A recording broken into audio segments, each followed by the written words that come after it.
Per V? What Can we was get it? bought by Windows Microsoft? Drive?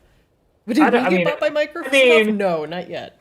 I mean, and I'll If just... that happens, we'd push them over the antitrust issues. So Yeah. we shouldn't tread I there. just want Yeah, to point out that I imagine- would sell myself to Microsoft for $67 billion. No, clearly Just, we are I'm all putting it too on the much- table if you're listening, Microsoft. Yes, we are clearly too much consolidated talent for an antitrust to handle, so they're clearly going to tear us apart. You have a monopoly on all these fucking middle-aged idiots playing D&D. It can't be allowed to happen. We'll see you in Only that were Microsoft. true. There are so many middle-aged idiots playing D&D besides us. Yeah, it's like, FBI, open up! It's like, did you not have kids? All right, welcome to D&D. If only that were true, like my other D&D games legit have like putting kids to bed breaks. Wow. Gross. That's what my WoW I mean, used to be like. you know, children. I mean, I respect that, but also gross kids. You are all my children now. I was get gonna to hear say- you all crying for the next 4 hours.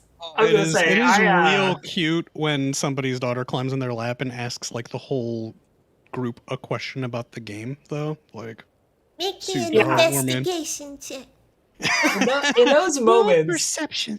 in those like 3-second intervals, I'm like, maybe a kid is okay. But then I remember I'm all the kid Kayla needs. Yes. Right before And then they you- poop their pants. Yep.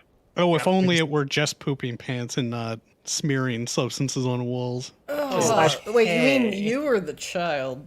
Well, I mean, is that a challenge? Finger paint. No, it's a statement of fact. You are the child. I am a kid. I acknowledge this. Yeah, that's fair. That's why they made Chuck E. Cheese's for kids who didn't want to grow up. I don't remember the jingle. I It's wanna where know a is kid why can they be a haven't- kid.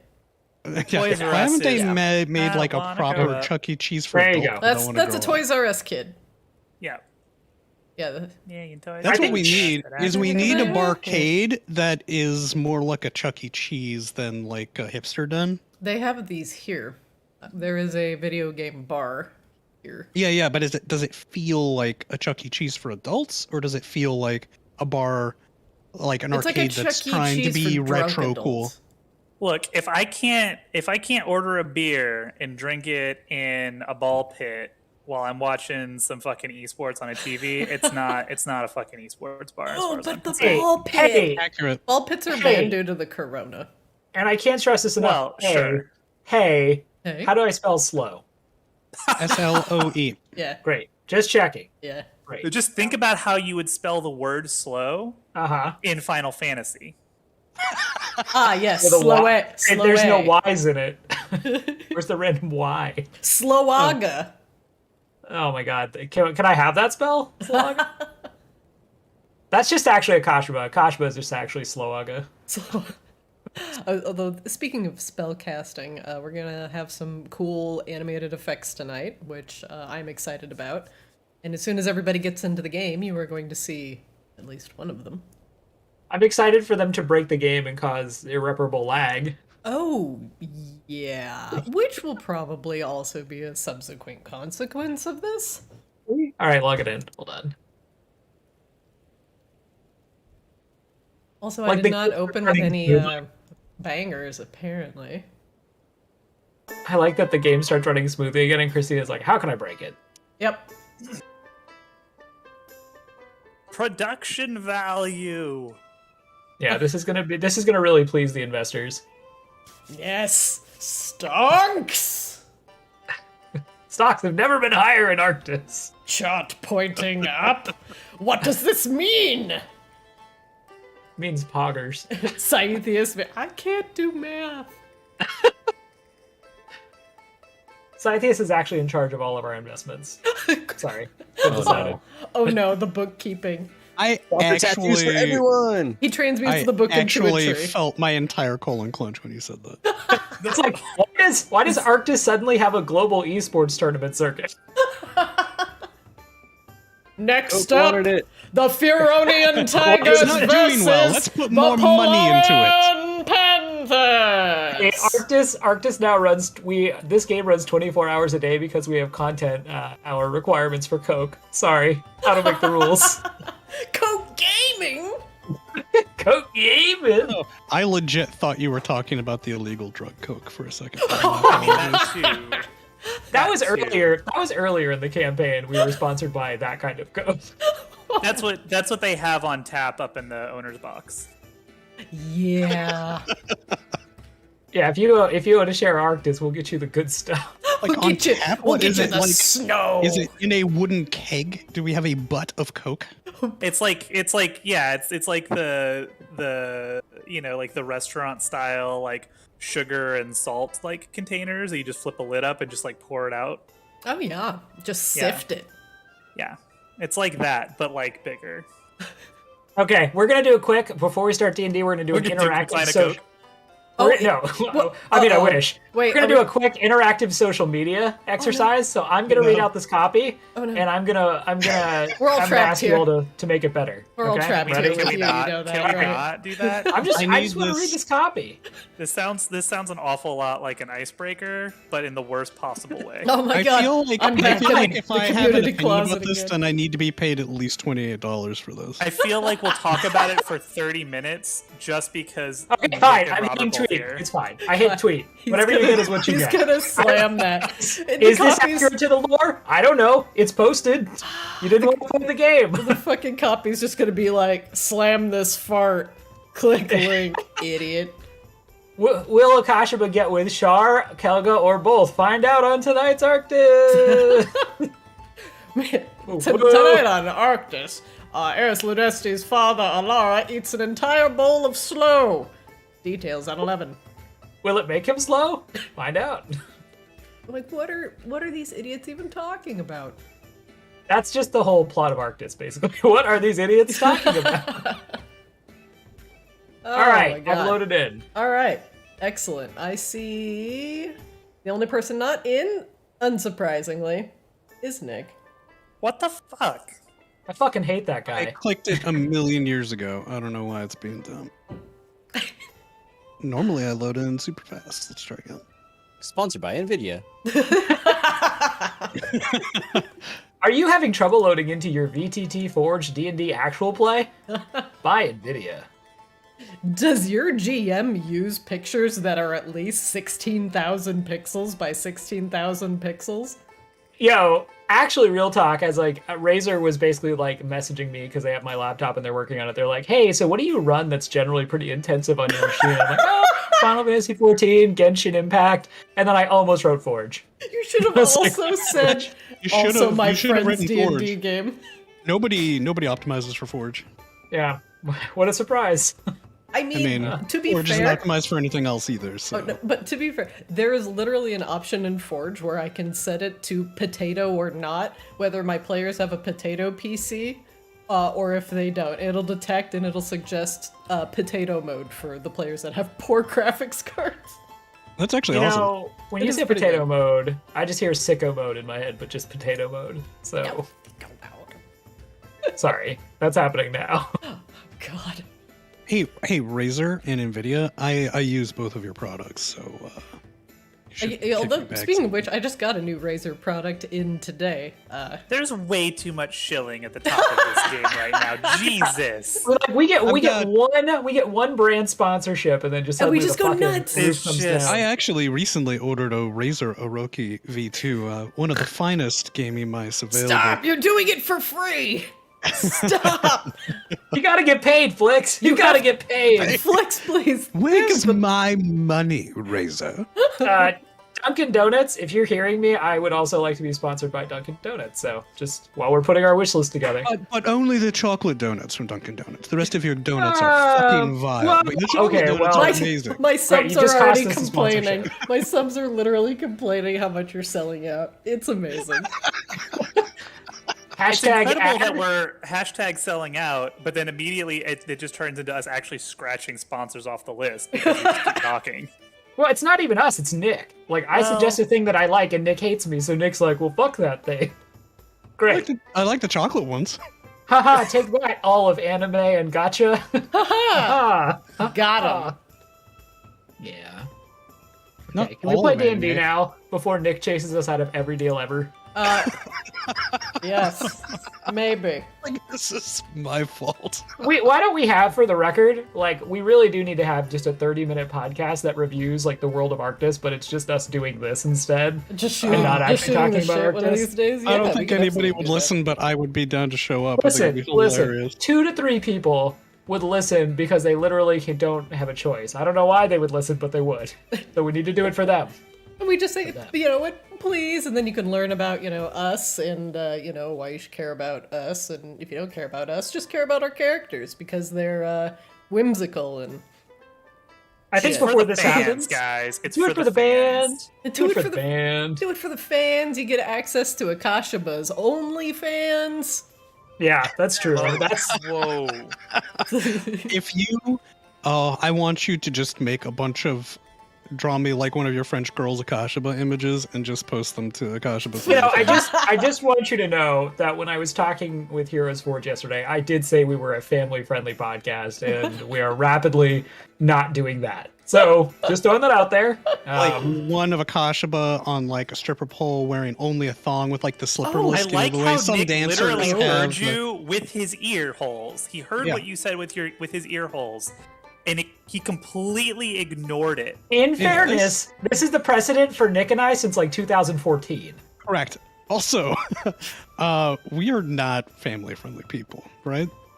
Okay, well, I I guess this know. is how we don't get I don't sponsorships. know. I feel like until literally this episode, it's been reasonably family Oh, I friendly. mean, we are family friendly. We're just crude. Yeah.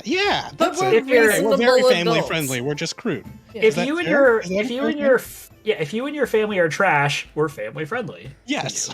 Yeah, that's fine. Wow. Okay, I'll be good. I'm me drinking a monster. I'm not trash. Sips monster. Yeah, it's okay. I'm I have a little tiny Diet Dr Pepper. They come in like tiny sizes, and I just drink them because I think they're cuter when they're small. Does it make Are you they like the feel 6-ounce larger when you cans? have like the tiny can in your hand and you're like, I'm a big boy? No joke, no joke. I actually 100% thought that on the way up with the stairs, holding it in my hand. I was like, wow, look how big my hand is. So is this a D&D game or is this like a Joe Rogan podcast right now? Because I'm really confused. Listen, listen, it's not a Joe Rogan podcast because we strongly feel people should be vaccinated. Sorry, we can begin now. Yes. Beautiful. And I just want to point out how very family friendly I just became because I'm not making any jokes about the 6-ounce Dr. Pepper can or hands in relation to sizes. If anything, let's just get going. Yes. Except you literally just did all of those things. You just didn't all actually in provide one any fell punchlines. swoop. That's Yeah, not Nick, how that's this not the works. same. That's not the same. It's not the same. Questionable. Well, previously on Arctis. Actually, before I do want to do the recap, I do want to tell everybody that we are doing a little giveaway on our Twitter for a $100 gift card for Hero Forge. That's pretty sick. Thank you, Hero Forge.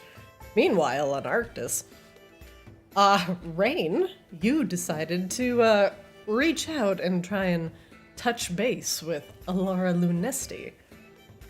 Well, I will not bore everyone with a lengthy recap because a lot of it was important exposition that I don't necessarily want to gloss over from last session.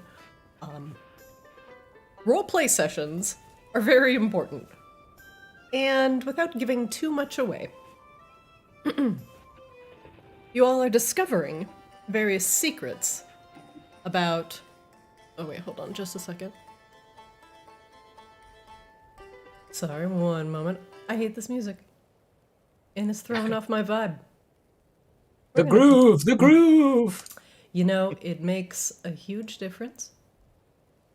Just get it just right. It's definitely the music that's throwing off the vibe, not the 20 minutes of shilling we've been doing. I don't even know if it was. It wasn't even good shilling. It was like counterintuitive shilling. It really was just self-deprecating. Yeah. I enjoyed it. Same. All right, I'm taking a sip of my drink. And we will get in the mood, we will get into character, and we will get started. After rescuing House Lunesti from the frozen grips of House Vicadus, you all managed to speak with the Vicadian envoy on matters of the Lunesti procurement. The Vicadans seem to have a vested interest in House Lunesti, and Eris seems to be the key to something that they want. And as loath as the vampire was to give up her quarry, she valued her life instead, and departed in a swarm of bats. Eris quickly decided to join the crew of the Audacity, and has made his home on the airship. But many questions remain. What do the Vicadans want exactly with House Lunesti? And what is the secret behind Aurora Lunesti and her connection to these mysterious moon sages? And what exactly is the relevance of the moon sage's sanctum that lies within Polaris?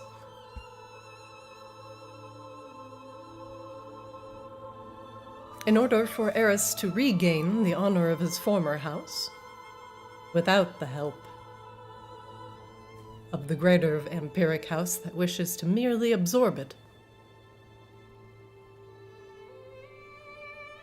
Eris continues his search for his precious family artifacts. And with one in hand, his mother's golden clockwork heart, he is full of renewed hope for the future of his house. And as the party's power and influence grows throughout Polaris,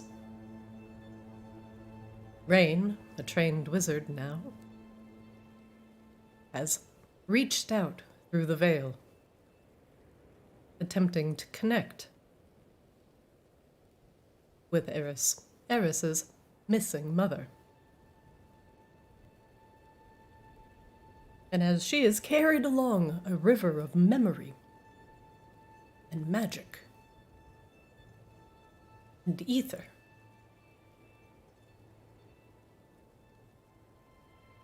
her magic carries her to the singular source, her quarry. And a voice stands out from all the others in this sea of memory and hones in as Raine's focus becomes clear.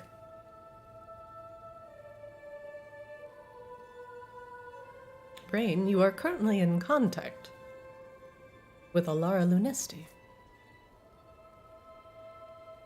and I believe you had some questions that you wish to ask. We sure did.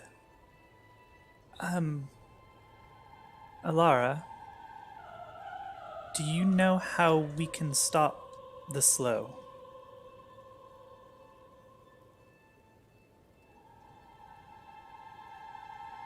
There is a pause before she continues, choosing her shortened words carefully, as they are to not be misconstrued across the sea of voices.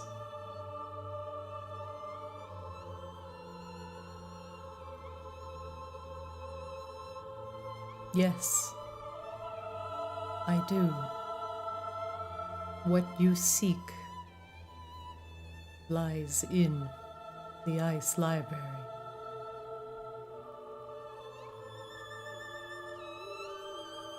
And you help us access the library? I can. However, A great danger threatens my presence on your realm.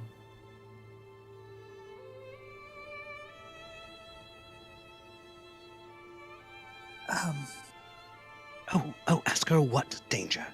You don't hear any of this. Sorry, Oh. Flix, you are not. Are you in the ether right now? I could be. Proceed. It's like talking on the phone with somebody. And ask them Hold this. on! Ask them this. Hold on! I'm on Flix the would phone. totally be that jerk, honestly. Like, I believe that. I totally ma'am, believe that. this is a Wendy's.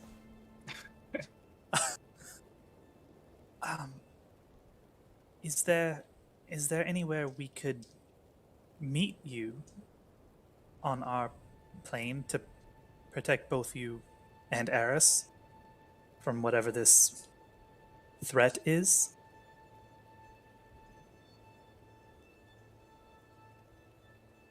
No. The threat is too great. Yet.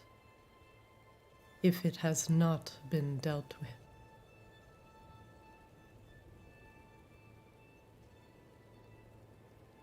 Where could we find this threat?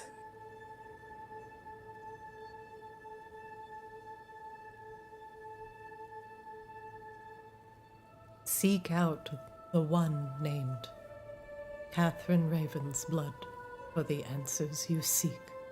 Oh, come on, man.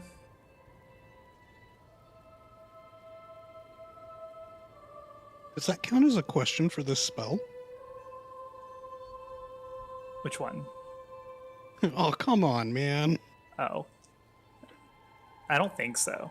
She can't answer it. It's not an answer for that.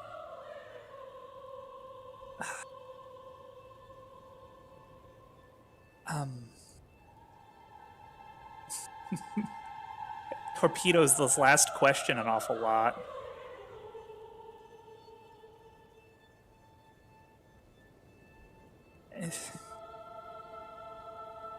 Raine's just like super frustrated now, like just totally threw her off her groove. Have to go back and talk to that awful woman.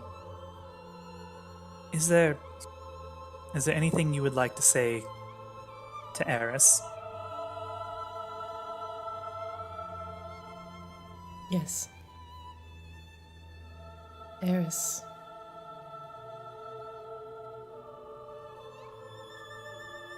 My sweet child. I know you are angry and afraid. But do not hold your anger against Catherine.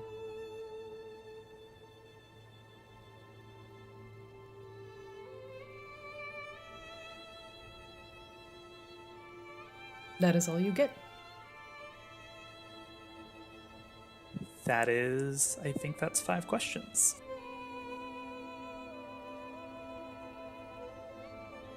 The specter of Alara seems to reach out to you across the ether, her arm extending as your consciousness begins to slip further and further away. With an almost defeated sigh, as you slip back into your normal body, see her arm drop down at her side. And her head bows as you both disconnect mentally. And when you open your eyes once more, you are back on the Audacity, surrounded by your friends who are looking at you all, well, curiously. Raine kind of floats back to the floor, kind of like in a like sitting on her heels, and you notice just like a little bit of blood running down her nose, and she looks really woozy, like she is about to fall over. Oh, Raine, are you okay? I'm fine. And she passes out. Akashima is going to do a medicine check to see if he understands what is responsible for this. Go ahead. Raine, what are you suffering from? Mental exhaustion? Overload? Mental exhaustion. He looks at the assembled. I think Raine is okay. Is she Raine alright? I think she is. She's just exhausted from the exertion of whatever has occurred. Shar hops off the bed. Here, put her in bed. Akashima is going to lift her up and take her over to the bed. He uses one free arm to peel back the covers and then pulls the covers back over Raine. Just to be clear, Raine's bed is like just covered in journals, books, Oh. notes. What? So like it's like a graduate student like right before finals is what her bed looks like right now. Then so it's retcon? No. Akashima knocks don't over all retcon the that. books. There you go. What? They're perfect. Love it. Yeah. He actually lifts up the comforter and does it in such a way with such force that it just like throws the books flying. Oh, Shar, makes a motion and mage hands some of the books onto the table. Oh, And then Akashima puts Raine in the bed and, not quite like tucks her in, but pulls the comforter over. And he looks around at everyone else. She may need some time. Maybe it's best we give space for now. Flick, since you're sitting there or standing there, you do notice Raine's spellbook sitting open right where she was doing the ritual. Just sitting there. Oh. I will pick it up. Close it carefully and tuck it into bed with Ren. There you are. Nice and safe. Okay. I think maybe we go for it now. yes. Shoo, Did shoo, it shoo. work? Shoo, shoo, shoo. Everyone out. Come now. Give You're her not her my privacy. mother, Shar. I'm everyone's mother on this ship. Don't go. I don't actually However- have a mother. Well, you should. Then you'd probably have better manners. I am Whoever- excellently mannered when it is appropriate. Whoever was the last person to walk away from Raine, she like grabs their arm and just says Raven's blood. Before Shar is passing in the back room out. with you. That's it. That's what she says.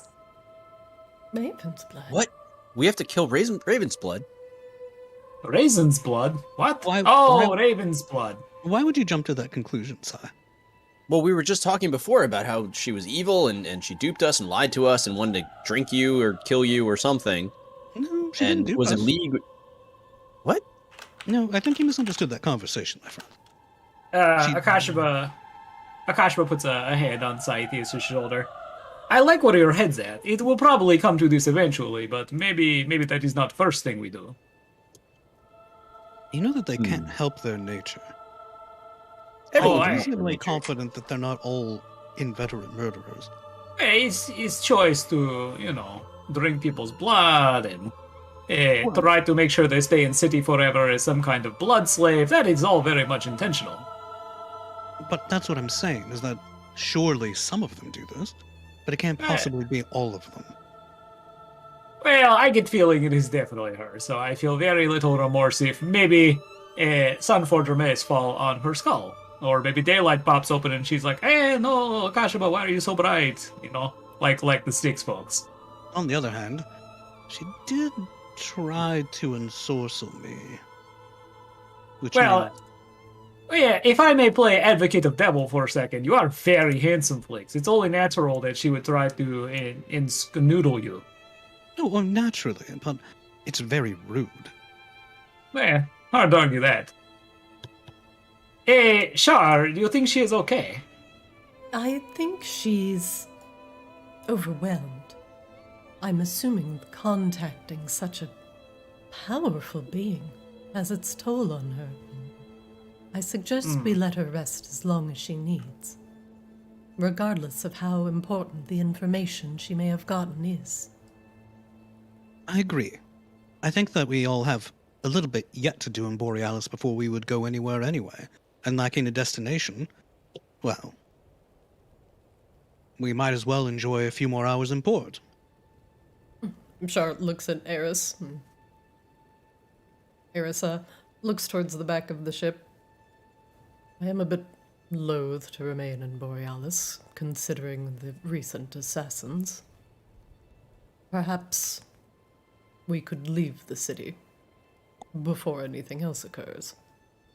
It's probably safe to assume, if, Raine did say Ravensblood, that unfortunately we are probably heading back to Magnox, and it is a long trip, so no harm in maybe getting that started.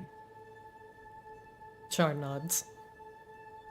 And also remember, we still have Lucaris on board. Now we're just doubly a target. Ugh.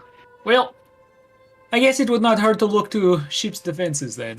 I will take a patrol.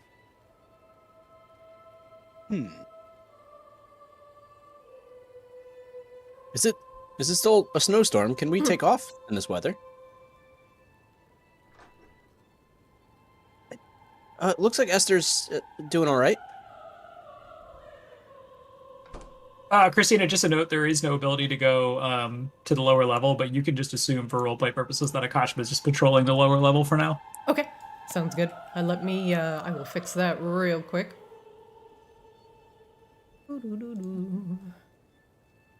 Flix, would you like to go break the news to Esther, or should I, or is that a Shar thing?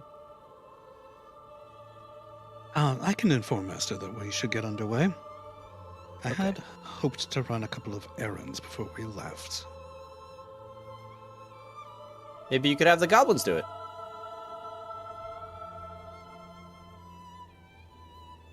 The goblins would very likely be one of those errands, Si. Oh. Well, it's probably best we're saving that for later. Well, I think that their gratitude will wear thin the more time that progresses. I thought they wanted our coin, not our gratitude. I think we're talking about different goblins. Maybe. I'll be right back. Oh, by the way, Flix, the hall is full up of various goods. And I managed to procure you a nice little buckler. Oh, that's wonderful news. At first I thought it was a cooking plate. It was so delicate and tiny. Oh, that's perfect. It might actually be a dinner plate. Hey, good tools are useful for multiple purposes. Exactly. Flicks double index fingers at Scythius. Exactly. I'm sure it will serve most admirably. Enjoy. Thank you very much, Shar. I appreciate it. Absolutely. We have a variety of delicious foods down in the larder as well. Even better. Oh, maybe I can try to make something for Raine when she wakes up. Yes, Sai, one thing. Oh, yes? I know that you yourself are vegetarian, but it would be lovely if you could make a separate meal that's vegetarian and perhaps feed the rest of us, a more varied diet. Does that seem fair? Of course. I'm not against eating meat. I just don't think it works well with my stomach right now. Perfect. So I you just appreciate have to tell me if it's good or not good, and I'll keep getting better. Well, you learned at the hands of the best. I have faith in you. Thanks. Did you all manage to find a cook to hire while you were in Borealis? Not exactly. If you walk with me, I'll explain.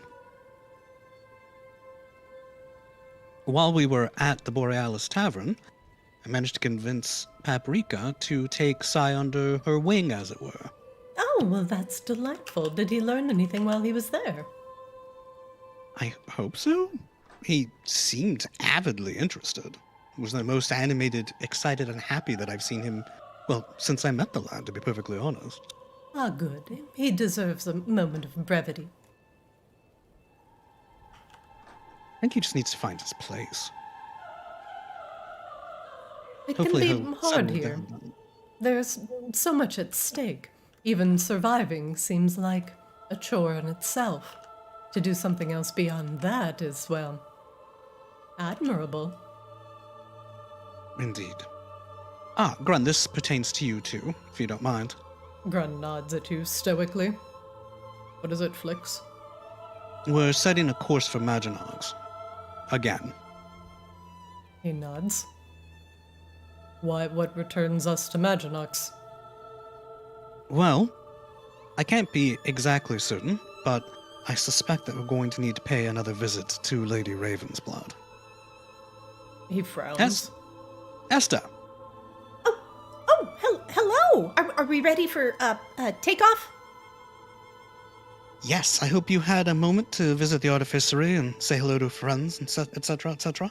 Oh, I had a little bit of time to take care of a few things and see what Lou had to say about Prismata.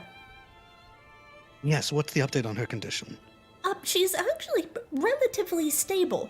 Not really improving per se, but she's stable. And that's really all we can say concerning that the slow is still encroaching on Borealis. And a remarkable result, all things considered. That's heartening. Thank you, Eddie. He nods. But I am not here to check on Prismata specifically. We're to set a course for Maginox. Oh, back to Maginox. Very well. Gran, I do believe the conditions are relatively good enough for takeoff. Grun nods in agreement. All right. Well, if there's anything else you need to do in Borealis, I'd say your piece. How much time do we have before the ship's ready to depart? Well, we just got to get Lucaris warmed up. I'd say about 15 minutes or so. Yeah, Flix looks thoughtful. That won't be enough time. All right, well, off we go then.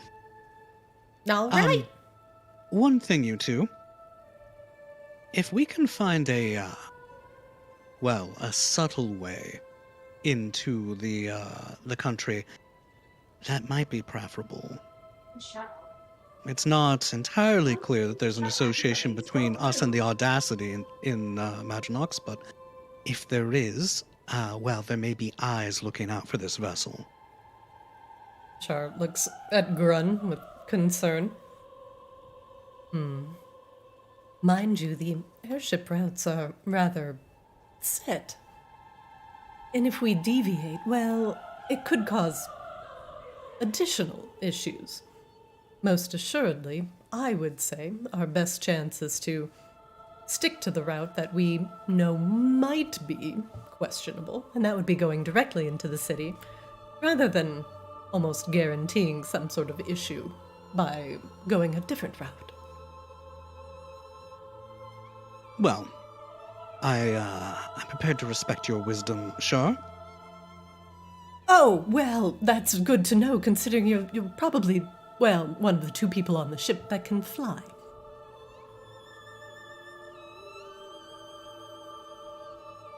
Help others fall slowly.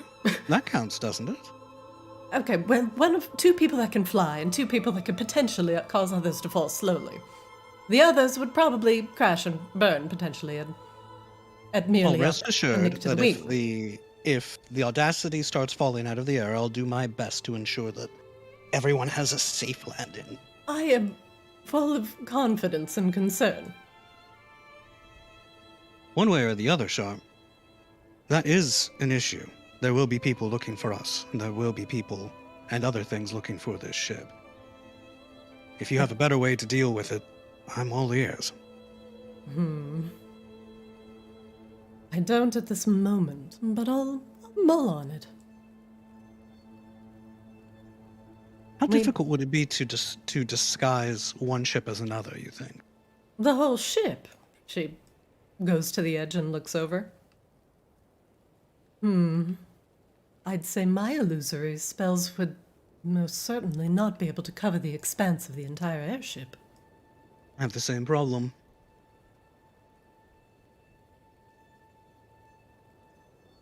Something to think on.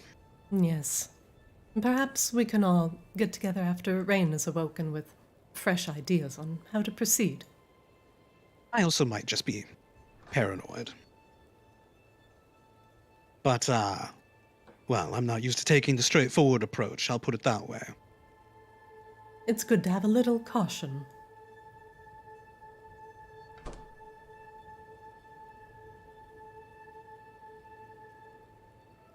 All right, well, if you need anything, I'll be outside of Raine's door. Shard takes a seat at her desk and begins organizing the receipts from today's shipment. Oh, hello, Akashaba. We're about to leave in about 15 minutes or so. Did you get everything done that you needed from Imaginox? Is Akashaba muted? Akashba was muted. Akashaba was muted. Akashba stops and looks thoughtful for a moment as if, like, mulling something over. Yeah, mostly I think everything is good, so we should be ready to leave. You sound a little hesitant. No, I was thinking about maybe visiting someone, but it's not important, and to be honest, maybe, how you say, ships in night, maybe. Oh, well, if there's a message you'd want to send someone. No, it's fine. Akashba just looks embarrassed and he kind of like waves his hand. He's like, no, it's no big deal. Shar is going to insight check you. If you wish to remain coy, you can deception check if you wish. Oh no, I'm very bad at that. All right. Womp. Womp. Got him. Well, all right, Akashaba, if you insist. I'm sure it's nothing. We'll be back in Borealis before you know it. Yeah, we'll be back. It's no big deal. And then Akashba goes to looking at the map. Grunt nods at the map, says nothing, stoically man-like. What a manly man. Akashba knows better than to interrupt him when he's in one of his manly trances. He points at a mountain and grunts a little bit. For the life of me, maps of places outside of, well, Borealis always confuse me. He nods. You should see maps of Rimia. No, I leave you. You are a better map person. When we need Vampire Skull Crush, that's when I will fill up. At least this map is fairly easy to understand. Topography. You look at something like Rimia, and it's like someone threw a ball of confetti on a board. Islands, verticality. He shakes his head. That is a place I do not think I could traverse. It does make me wonder, though. There are so many places I have never seen. I wonder what they are like. Grunt nods. I hear most of them are cold, with the exception of certain areas in Feronia. Akashba, puzzles that over, like he's never heard the term before. And then he goes back to... He actually, leans really close to the map, like a small child, trying to make sense of it. Oh, you say this is easy to understand, but, it's lost on me. Grunt goes back to this bookshelf behind him, and then unfurls a map of Arctis. And Arctis itself, the large continent, does look very similar to a snowflake. And in the southwest area, he taps it here, and he says, "This is Feronia." And he taps Arcturus, which is just to the east. And here's where we are.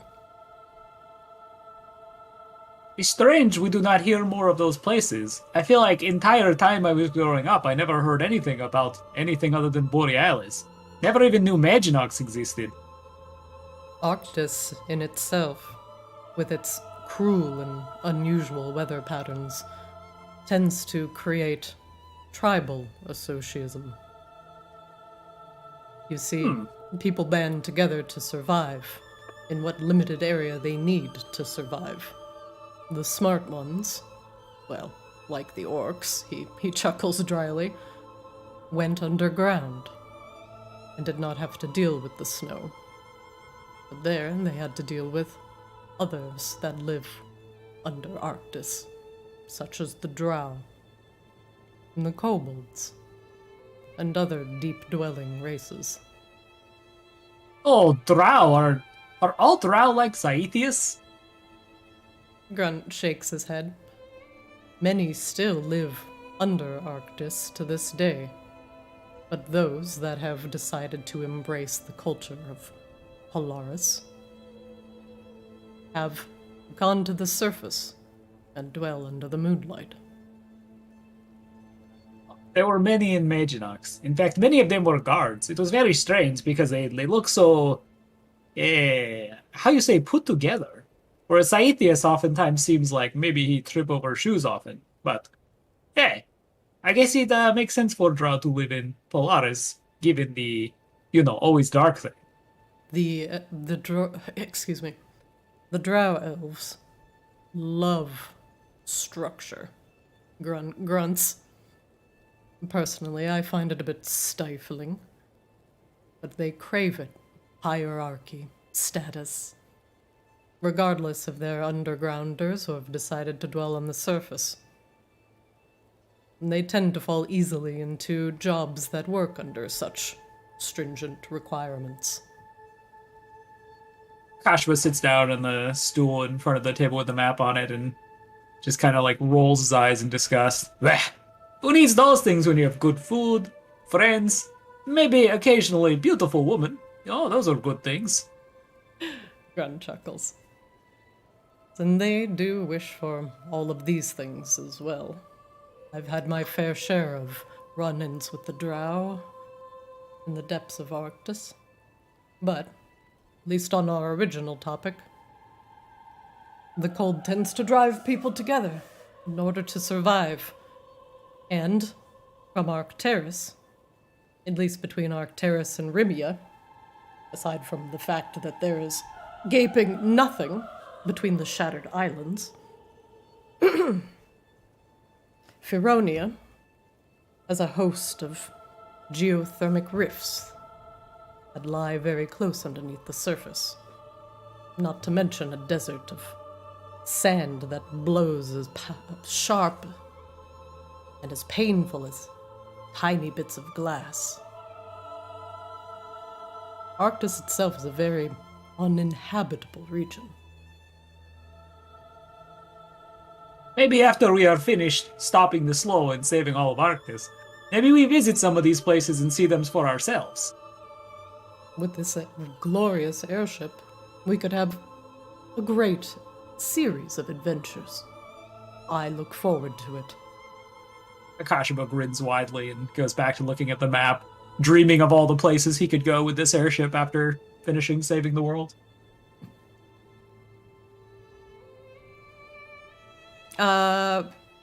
Flix, make me a perception check.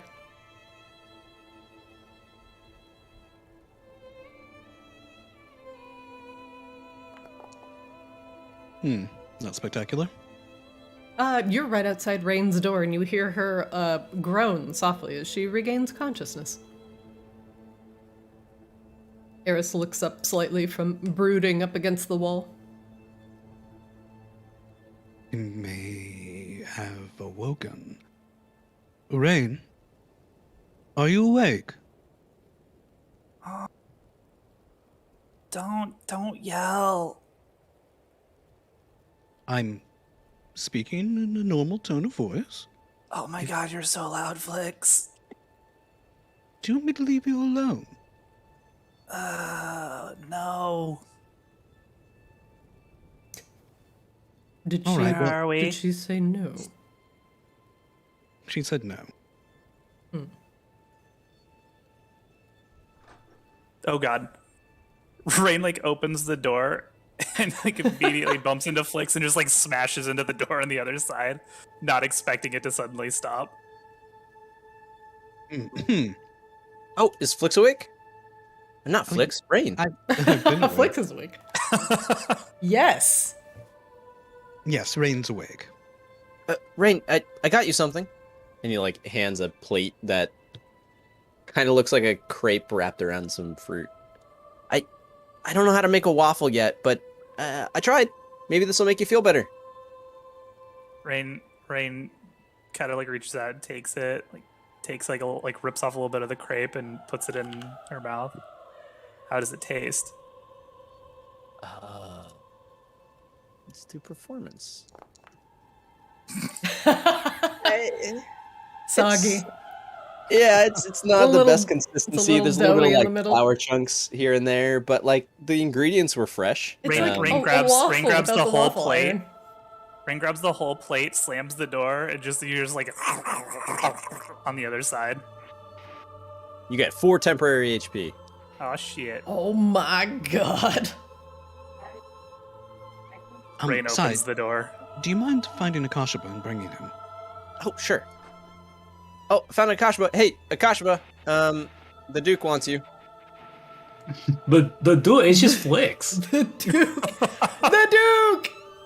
On his way in, he kind of like, pokes at Shar on the way back. Hey, Shar, maybe you should be here for this too. Oh, yes, of course. Flicks, After you. Can I get by, Flicks, please? Oh, I mean, I don't take up very much space, Raine. There you Oh go. my god, you're so big. You're just fluttering everywhere. Oh my god. See? Oh god.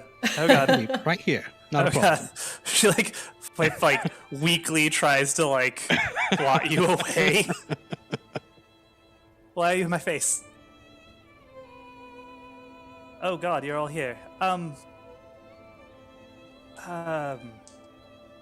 We've already set a Eris course is- for Maginox. I imagine that was the right thing to do, yes? Oh, yeah, perfect. Well, sort of perfect. Sure, yeah, perfect. Eris, your mom says hi. She said some stuff. Hang on, let me.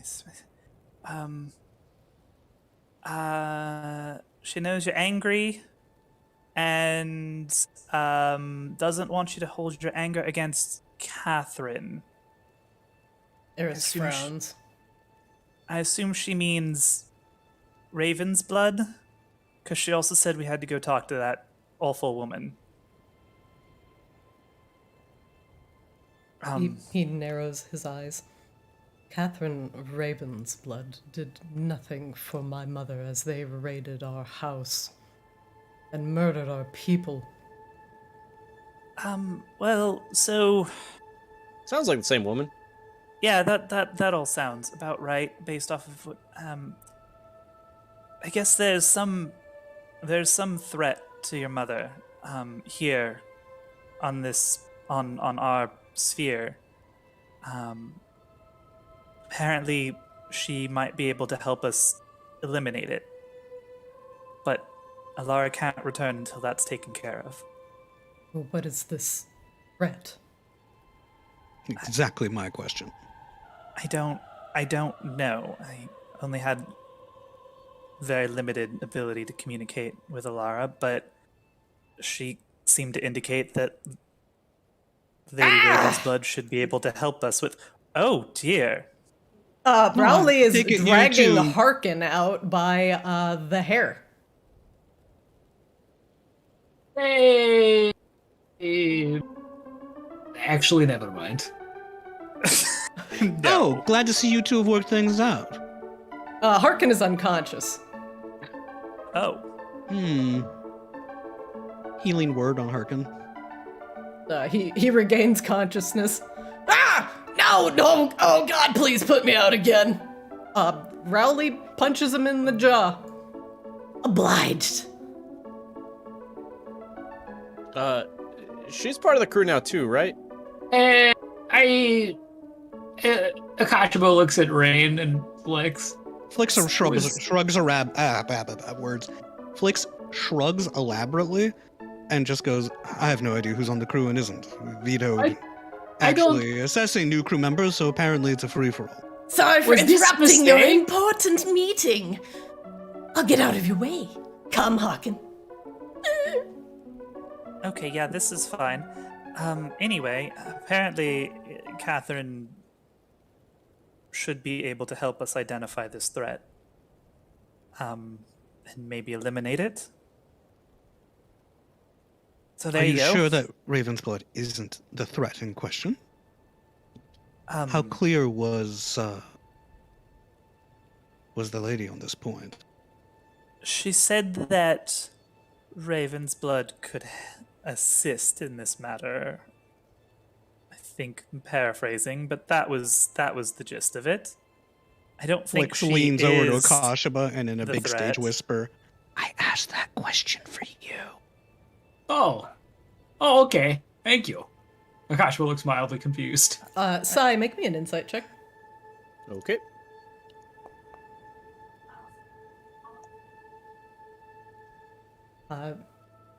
Eris is staring at the floor very intently. Sai's doing the same. It's funny because on that note, so we've had our own dealings with this Raven's blood woman, Eris, but it seems as though you know her rather more well. What can you tell us? The Raven's Bloods and the Lunestis were once an allied house. And until my mother was in her greatest hour of need, they abandoned us, left us to die. I hold no love for the Raven's Blood house.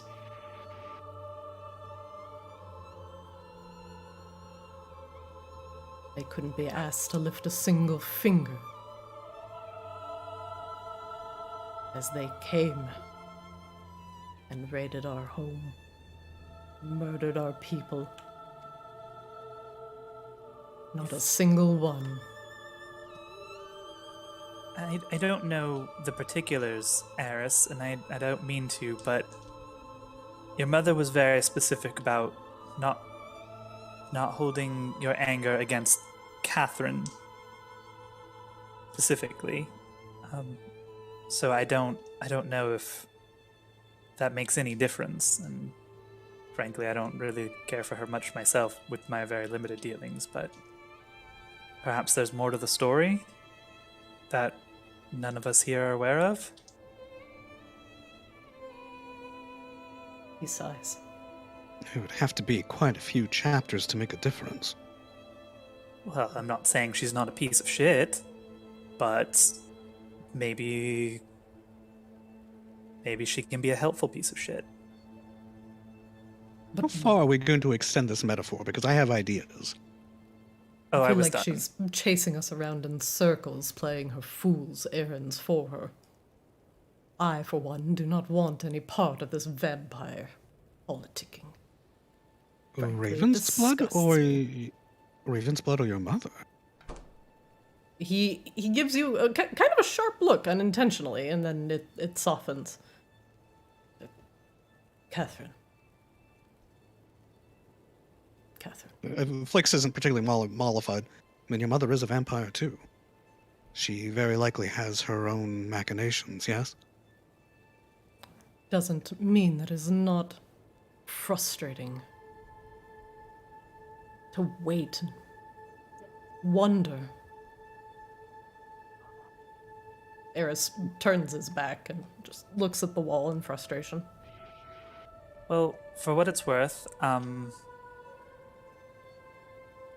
your mother, I tried to convince your mother that we could protect her if she wanted to meet somewhere on this plane, and her assessment was that the threat was too great to do so unless we eliminated it, or it was eliminated first.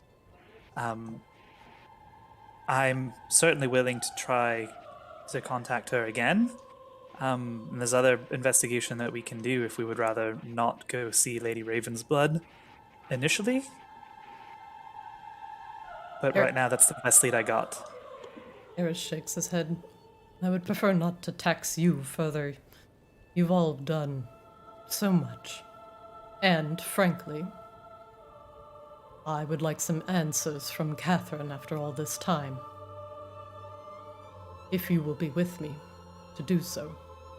He looks at you all. Oh, yes, of course. I'm dying to hear what she has to say. I mean, not literally. She does still want to eat me, but I fully intend to be present. She owes and all of us answers. I can actually, you say wanting answers. I actually can make this like, well, it's like a circle, and if people are in it, they actually have to tell the truth. So like, if you were to be like, oh, does Flix have crush on Raine, and Flix was in it, Flix would go, yeah, obviously. People have to tell truth, and that's something I can make, so we could get answers from Raven's blood. Raine gives you a quizzical look. Why is that the hypothetical question you go to? Akashima suddenly looks like confused. Maybe bad example. But still, he looks back at Eris. But still, this would be very good, I think, for this, if we maybe, tie her up and put her in circle, and then she has to be honest with you. Eris frowns. You're going to be hard-pressed tying up any vampire for an extended period of time. They can turn into bats, mice, mist. Oh, Eris, well, I feel like it has been many years since we have spoken. We have become quite good at making vampires cooperate, he says with like an over-exaggerated wink. Eris... he gives you a concerned look, but says nothing. Well, one way or another, I don't think interrogation is in the offing. One thing though, do you know any magics that would prevent one from, say, being enchanted by a vampire specifically? I do. Personally, me, no. I do. Well, excellent. If it's a relatively minor incantation, perhaps I might borrow that from you. He waggles his ring. Just so you don't have to worry about it, and so I'm a little bit more insulated when we're dealing with her again. I'm guessing that since we bring word of Eris's mother, she'll behave herself, but one can never tell. She, yeah, that's doable. It will require concentration on your part, though, so just so you're aware, you won't be able to use certain other types of spells while you're focusing on your mental fortitude. Indeed. It's just for the dinner date, shall we say. Dinner date? And he looks at you two again. Well, I did tell her that we would return and we'd chat. Raine is very confused. With you and the Ravens? Oh, okay. What did you think we were talking about? I am beginning to think maybe I had wrong idea about something. It's not a big deal. Insight check. Alright, deception. Nice. A zero? A zero? Is that even as possible? you look him over, Raine, as you look at Akashima and your eyes drill into him, he just mom spaghettis. He just blurts out, are you and Flix not dating? Oh, what? no. Raine was going to propose, then changed her mind, but we're not dating or anything like that. Raine spins on Flix after drilling holes into Akasha with her eyes. Excuse me? Well, At least that's what I propose. That's what I presume you were going to do, but it's just fun. Other day, remember, takes over Raine's face. Akashima holds out a big meaty paw, trying to justify himself. The other day, right, you kept being like, Flix, come back to my room, Flix, come back to my room, Flix, come back to my room, and that can only really mean so many things, Akashima, you and I share a room almost every night. Does that mean something? Well, no, because I'm never, pleading with you to come back to my room. You mostly just show up there kind of homeless cat thing that likes to sleep on me. Well, you are very warm and fuzzy. We were having a conversation. There's no romantic entanglements between Raine and myself. I'm going to throw up. Oh no, I can help. I can fix that. Okay, well, you know what, we will go ahead and say that maybe I was wrong and it's no big deal. And we just get over it. Well, Raine's arrogance. You lose your 4 temporary HP. Yep. Nope, there goes the temporary hit points. Flix, is this a little insulting to you? I do not think it is this cause for this. Like I said, Raine, I'm a little out of Raine's league, so it's fine. Don't worry. No, about it. I'm sure it's some sort of etheric resonance still messing with her. I wouldn't take it personally, Flix. Oh, I don't. I hope you don't. Okay then, no Flicks. harm, no foul. Raven's blood, right? So we gotta deal with that. Eris and Sai bump into each other. Oh, excuse me. I don't want to get any on me. Hey, Raine, are Eris you walks up to okay? you. Are you all right? Yeah, I'm fine. She like tries to straighten up, but she's like pale, like even paler than Raine usually is, like very flushed and like beads. It was of sweat rather on an her brow. extreme reaction, Raine. You should get a hold of yourself. He hands you a small silken handkerchief that you're not sure where it came from. I don't know why you have to say it like that. Make it really sketchy. Raine takes the handkerchief. Char Thanks. looks. My handkerchief. Okay, so we're going to Maginox. Great. Actually, Eris, maybe you should take this for a moment. Just borrow these. And she like unclips these earrings that she has. Hands Eris the earrings of disguise. He looks at them. What do I these don't- do? Well, I don't think you can go into Maginox looking like, well, that. Neither can you, Raine. We have to figure out something for both of you. I have to imagine that Eris is somewhat more noticeable. And Sorry, are we just not touching on this series of events? Am I... Okay, it's fine. We go to Maginox, disguise is fine. Raine completely ignores you. As much as I'm loath to doff my abnormally handsome facade, he removes one of the silver earrings in his ears and puts in the pearl studs. Oh my god, I'm surrounded by vanity. Flix grins broadly. Come on, you're used to it. You're from the courts. Believe me, I know. I didn't love it there either, Flix. Obviously. Well, it's just how it's done, Raine. Settle down. Can't live without a little swagger. What happened to yours? Glares at you. Oh, It would do you some good. now I'm you. What? Why are there two Shars? Which is real Shar? I'm the real Char. No, I'm the real Char. Oh, you sound like Eris. Okay, this is much easier now. This is real Shar.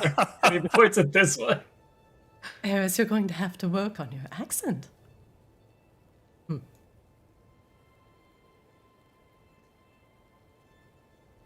Well, the disguise seems to work relatively well. Your choice of disguises is, interesting. But yes, should work wonderfully. He does a little spin.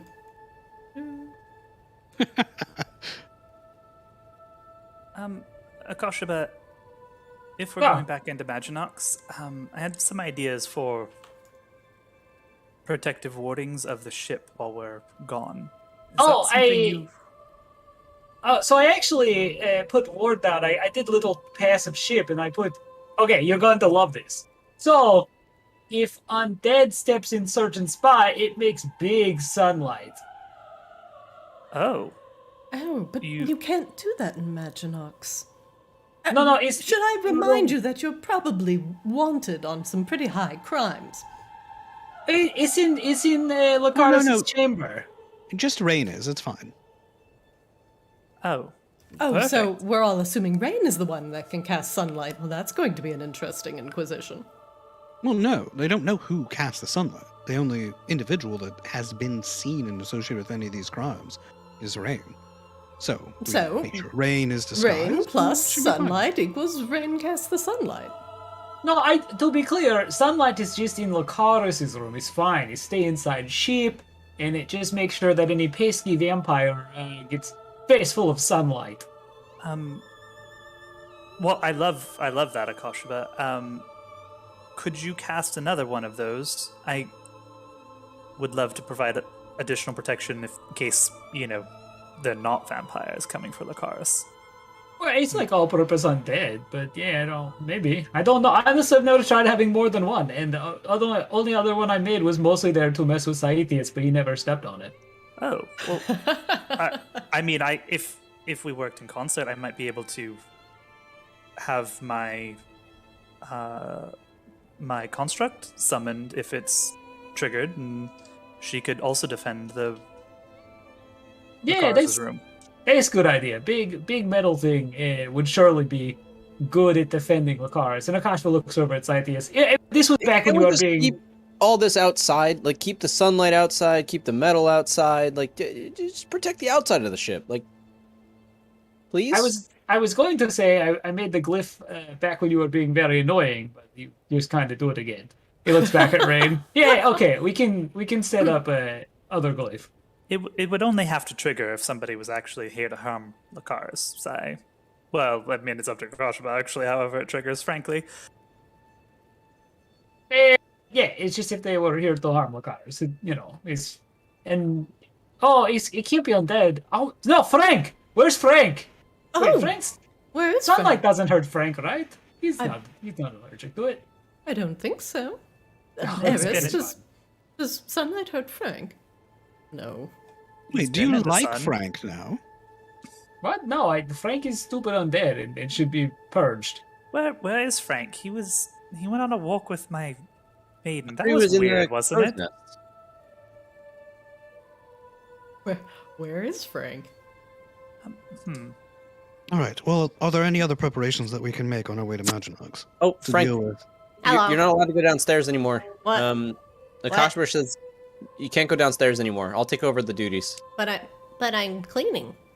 You're fine, Frank. I think you're fine. You're probably fine. You're fine with sunlight, right, Frank? Oh yes, I like the sun. Perfect. There we go. But where did the metal lady go? I'm sorry, Frank. I couldn't maintain my concentration, but if Oh, she'll be around. oh, will she be back soon? She can be.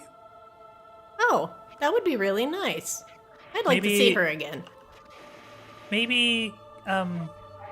Yeah. Sure, of course. We were having a really nice talk about snow. Did she talk to you, Frank?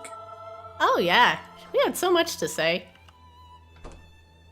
He walks out. This has been the most perplexing day, honestly. I mean, it's entirely possible. Frank's made it all up for himself. You realize?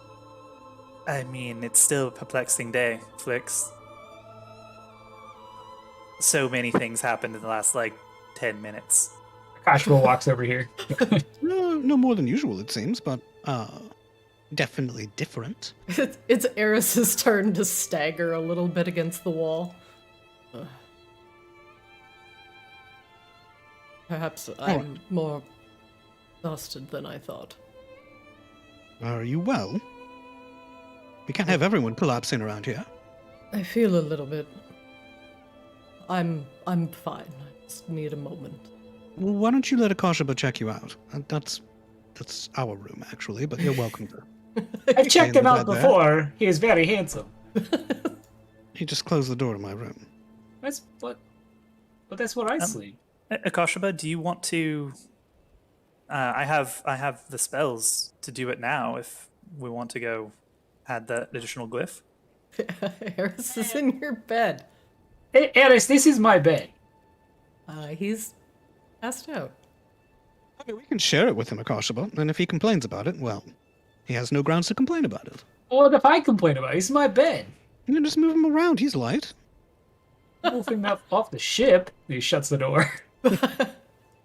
Let's go do the thing before I throw Eris out the bed. Shall we, Si?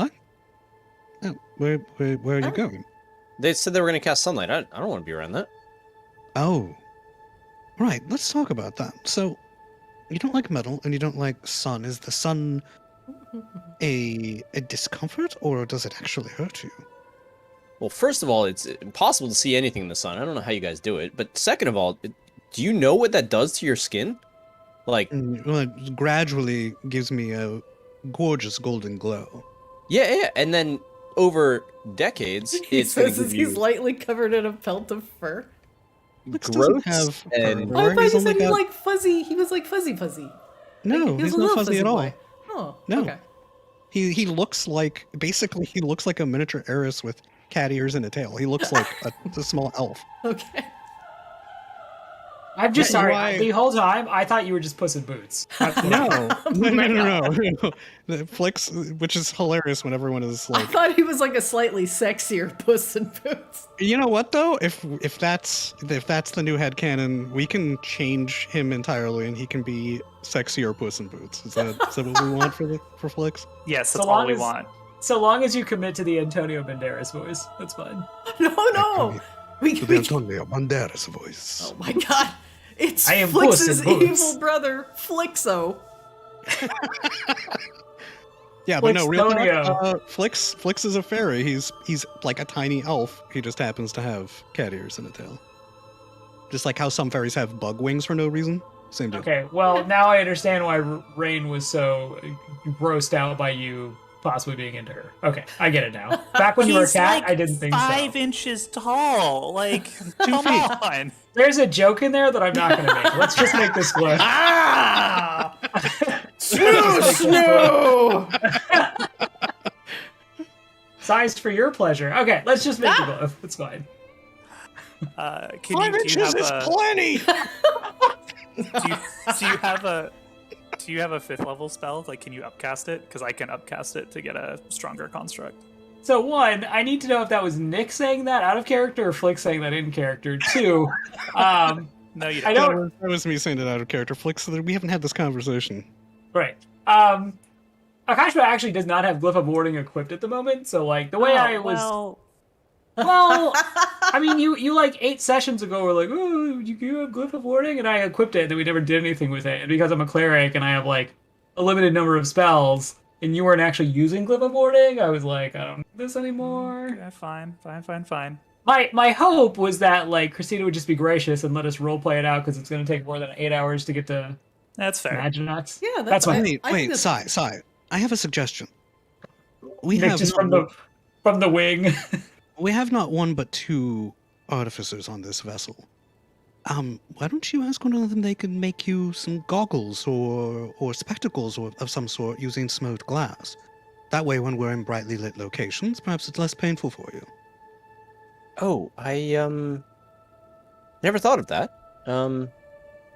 But they seem really busy and really tired, and they have really important things that you guys keep talking about with the crystal, and I wouldn't want to pull them away from that. And Well, this is important too, and it can be a little side project.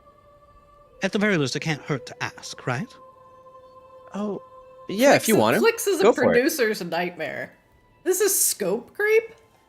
It's like I just want to point out, Raine and I were having a lovely conversation about making a glyph, and from the top rope, it's Nikki Anazakos, just mid-sentence. Well, you Drop guys the interrupted people's the elbow. conversation that I had with Side to talk about glyphs. I was just What? finishing that conversation. Well, from my perspective, we were talking about glyphs. There was also an interruption about Puss in Boots and things like that, so like I feel like there's just it's It's just chaos. From my perspective, the Jedi are evil. Then you truly are rude. Okay, great. Raine and Akashima make a glyph. You may talk about goggles or whatever. Meanwhile, in the hull of the Audacity, I need to come down there to talk to Morris anyway. Ikashima, you approach Lucaris's crystal, and the rainbow glow that he is emanating is warm and friendly. And you also notice in the corner of the room, near kind of where Morris is standing now, seem to be some plants? Question mark? You don't quite recall those being there before.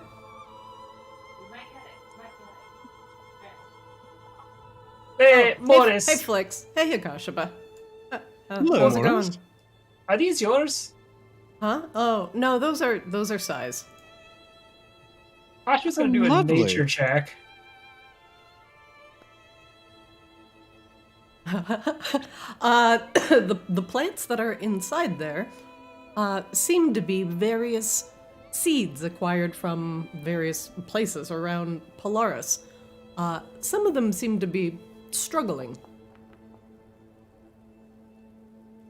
Crash was trying to figure out if they're the plants from the night garden. Flix, you can identify exactly what plants they are, including the larger one that is close to you. 1 second. Better not fuck with my plants. The first one next to you is something called the Queen's Ambrosia. It's a waxy leafed shrub, and the flowers will eventually collect water and nectar, and the nectar is slightly intoxicating.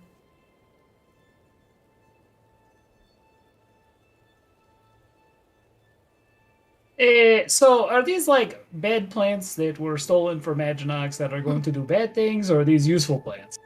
Well, I'm certainly no scholar, but this one is Queen's Ambrosia. The flower nectar, when it finally blooms, has a lovely effect. Feels good. Oh yeah, I got those from the restaurant. Oh, and these right here, these beauties, when they grow up, they were the plant that spit and tried to bite and then tried to do something else to us all at the same time. Why are you growing this? I think it's an excellent idea. As long as we keep an eye on it. Protects Lucaris. If I may ask, what is to stop this plant from when it does the biting to bite Lucaris' crystal? Oh, I'm gonna be a great plant dad, and it's gonna do everything we want it to. Insight check. This is fine. Weird science. Feed me Seymour. I mean, you don't know if Psy can control plants. Maybe it will protect Lucaris. I mean, he rolled a 17 on the deception check, so Kosh was apparently just not going to, be suspicious. Well, at the very least, he's very confident about it. Admittedly, Psy hasn't done a lot to earn this newfound trust just yet, but he has tried very hard the last several times that we've been out. Let's give him a shot. I do want to give shot. And honestly, Scythius is part of prophecy as communicated to me by Beatrice, but I do question the sanity of growing some of these plants, but it's fine. They're plants. I can set them on fire if this becomes a problem, so really this is a future Akashaba opportunity for fun. Hey, Morris, before you go anywhere. Morris has leaned over and is whispering in something's ear. Or, sorry, whispering in Raine's ear. Don't tell him there's a kill switch attached to all those plants. Honestly, probably a good idea. Suggested that. Wow. I'm glad you installed it. He nods. Morris! Hello, Morris. Yeah, Flix, hey, how's it going? He chuckles nervously. Our friend Sai has been lot of people wandering here. around. Yeah, yes, so many of us. I know you're very busy. I had a project to ask you about. Okay. Yeah, what is it? Sai doesn't deal well with bright light, particularly sunlight, and, well, Kashaba makes a lot of bright light all the time. I was wondering, when you have in your spare moments, if we could fashion for him a pair of goggles with smoked glass in them or something like that? Just to make him more comfortable when we are in those situations? Or when he's working here in the light of Lucaris? Morris sighs. Alright, listen. I'll make Sai some smoked glass goggles. He points at the plants. As long as none of these plants end up being annoying. But if a single plant is obnoxious, or tries to bite me, or spews out some sort of pollen, or makes me sneeze the wrong way, he's not getting his goggles. That's entirely fair. Why don't you two talk about it? And you can set the boundaries. He was just a little shy about asking. He was afraid of imposing. Oh, he's Especially after all the work you've already imposing. done. There's a lot of imposing Well, it was happening. my idea, Morris. It was mine. If you can't do it, just say so. Don't get snuffy about it. He Hey, sighs. hey, Morris. It is always a chore to maintain the correct resonancy of Lacaris's crystal, and if these plants have their own, it's complicated, Flix. It's complicated. He I mean, sighs. everything that we do is complicated, Morris. It's been interesting to watch how Lacaris's light affects these plants, though. And in fact, these ones here, they sprouted, but they seem to be really struggling. But this one here seems to be doing fine. Even though they all came from Polaris. I'm no botanist, but all I plants expected in them all to be Polaris... dead, honestly. He nods. I'd expect them all to not even sprout. But, I mean, look at them. They're growing. They're growing for some reason, and for that reason alone is why I'm kind of curious. Because everything in Polaris grows under moonlight. But I found no trace of moonlight resonancy coming from Lacaris. Did you know moonlight and sunlight have two different frequencies? What? I mean, that kind of makes sense, right? He No, I thought nods. I thought one was just less intense than the other. No. In fact, they're completely creative of different compositions. In fact, oftentimes it's not just he looks at Sai like he is a as he comes in the door, almost like a science experiment. Here, Sai grabs your elbow gently, like hey, come here. It's too bright. But Oh. all right. Here, turn around. Oh. So you don't have to look at him. All right. So, at least with Lacaris puts out what we can understand to is akin to sunlight, and it affects Saethius in that way. It's bright, right? It's like intensely bright, and it hurts him. But what he's putting out isn't sunlight.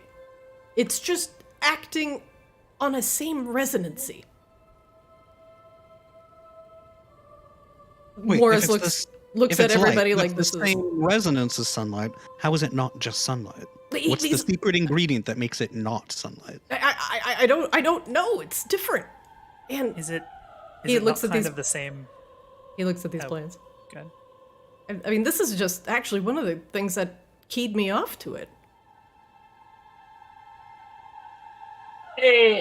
Is this have real meaning? Is one good, one bad? Are they same? Can you simplify it for Bugbear? How to explain it?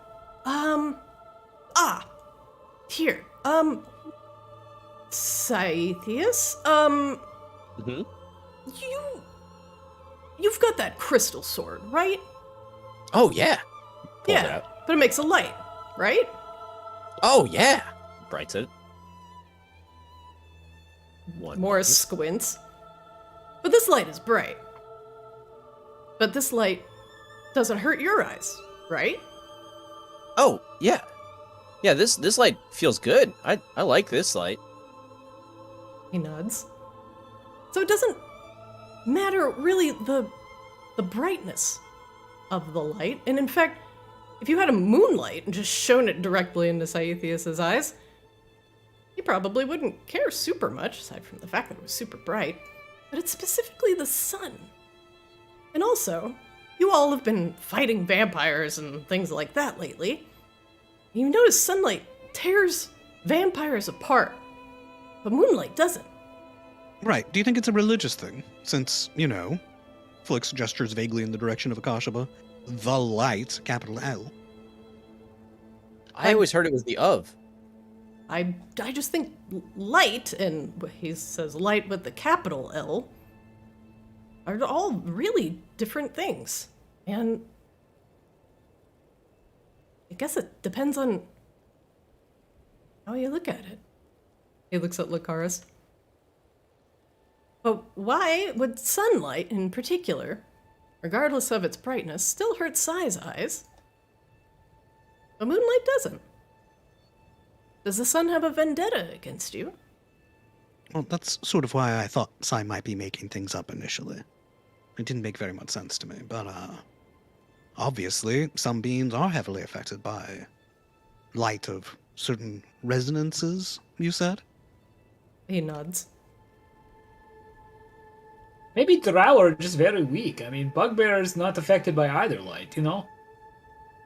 And we know light has wavelengths, and sound has different wavelengths. No, you're losing me. A what? You ever play an instrument? You ever sing or make a sound? He has the instrument on his back. He like slings it around and strums a note. Yeah. It's kind of like that. It's like everything in Arctis has a resonance, like a frequency that it operates on. A vibration is what you mean. He nods. In a sense. And when things have the same groove, the same vibration, they tend to work really well with each other. But why does that only happen here? I don't remember hearing anything about this down south. Morris shrugs. We, at least the artificers, we only assume that the Borean shards are some sort of facilitator of this, that they align certain elemental aspects that exist in the world, but hone them in like a prism. It takes in the light and it puts out a rainbow. I just assumed that was magic. He laughs. I guess everything is magic. Well, there is magic all around us, like flicks gestures and prestidigitates a bunch of rainbow sparkles everywhere. But in Arctis, like, magic, like these Borean shards, passes through these shards, and they gain something called resonance, usually like a signature of what passed through it, just like a sound would pass through your ears. And, like a song, the more you sing it, the more it's caught in your head, right? Borean shards are kind of like that. You put them in a spot for a while, and they kind of soak up the ambient energy. Some shards are better at this than others. Actually, Morris, speaking of resonancy of Borean shards, could you take a look at something for me? Oh, yeah, sure. What's up? Raine pulls out her purple Borean shard. Oh, hey, that's a nice looking shard you got there. Thanks. I was hoping you could tell me what it actually resonates with. I'm a bit of a novice to the whole Borean shard study still. Oh, sure. I've trained in Christomancy under Lou for years. In fact, you can give me a few minutes and, well, I could tell you. At least, Sure. In general, Borean shards tend to take on a chromatic aspect of, whatever they're subjected to. He, like, waves his hand. Colors! I understood colors. That makes sense to me. Yes, you completely lost me, I'm afraid. Uh, I'm interested, I just don't understand. Hey, Akashaba. When you Yeah. summon up the light, and you expel it, and you burn something, what color is your fire? It's red, right? It's light. Yeah. He thinks. What about you, Flix? Like, when you... I don't even know what you do. You're magic, like you're a fairy. Yes. All sorts of magic, all sorts of colors. Well, why None does everybody in assume, like particular. every ray of frost you might see is blue, blah, blah, blah? Well, Borean shards tend to also take on the color aspect of, those things. Like, blue shards tend to be ice, or they could be water. It's like a vague correlation. But since I got this purple shard here, I could probably tell you it's either thunder or lightning aspected. It could even dip into the energies of the mind. Sometimes we even find that shards are full of unusable energies. unusable, or you just don't want to use them? Not tangible energies, I guess. Like memories and emotions. That's interesting, because the shard that granted me visions last time was an enormous purple shard. You said that had something to do with the mind. It can be. It can also have something to do with thunder or lightning. Or maybe it was a stored memory. That could be as well. The color correlation for at least memories doesn't seem to be as strong as the color correlation for elements. Morris is busily hooking up the Borean shard to some other cables that Lucaris is connected to. This will just take me a couple seconds. Or sorry, a couple minutes. But I didn't think you guys would want to come down here and get a lecture in Christonomy. Oh, actually, I don't. Christomancy. Am I good to go? Well, actually, Akashaba, while we're waiting for a moment, I have one thing I wanted. Speaking of residencies again, Raine passes around the. Oh gosh, where did it go? The gold salt cellar set with blue sapphire and star sapphire to see if either of the sapphires resonate with anybody. Since we've actually plucked resonant gems out of shit before. You want to pass it around? Yep, pass it around. All right, 1 second.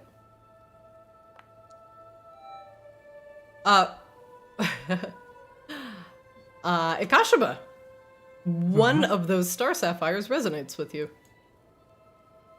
Do I have like some flashback to my childhood, or You take this goblet in your hands, and you don't get the flashback to a horrible situation like Flix does. Do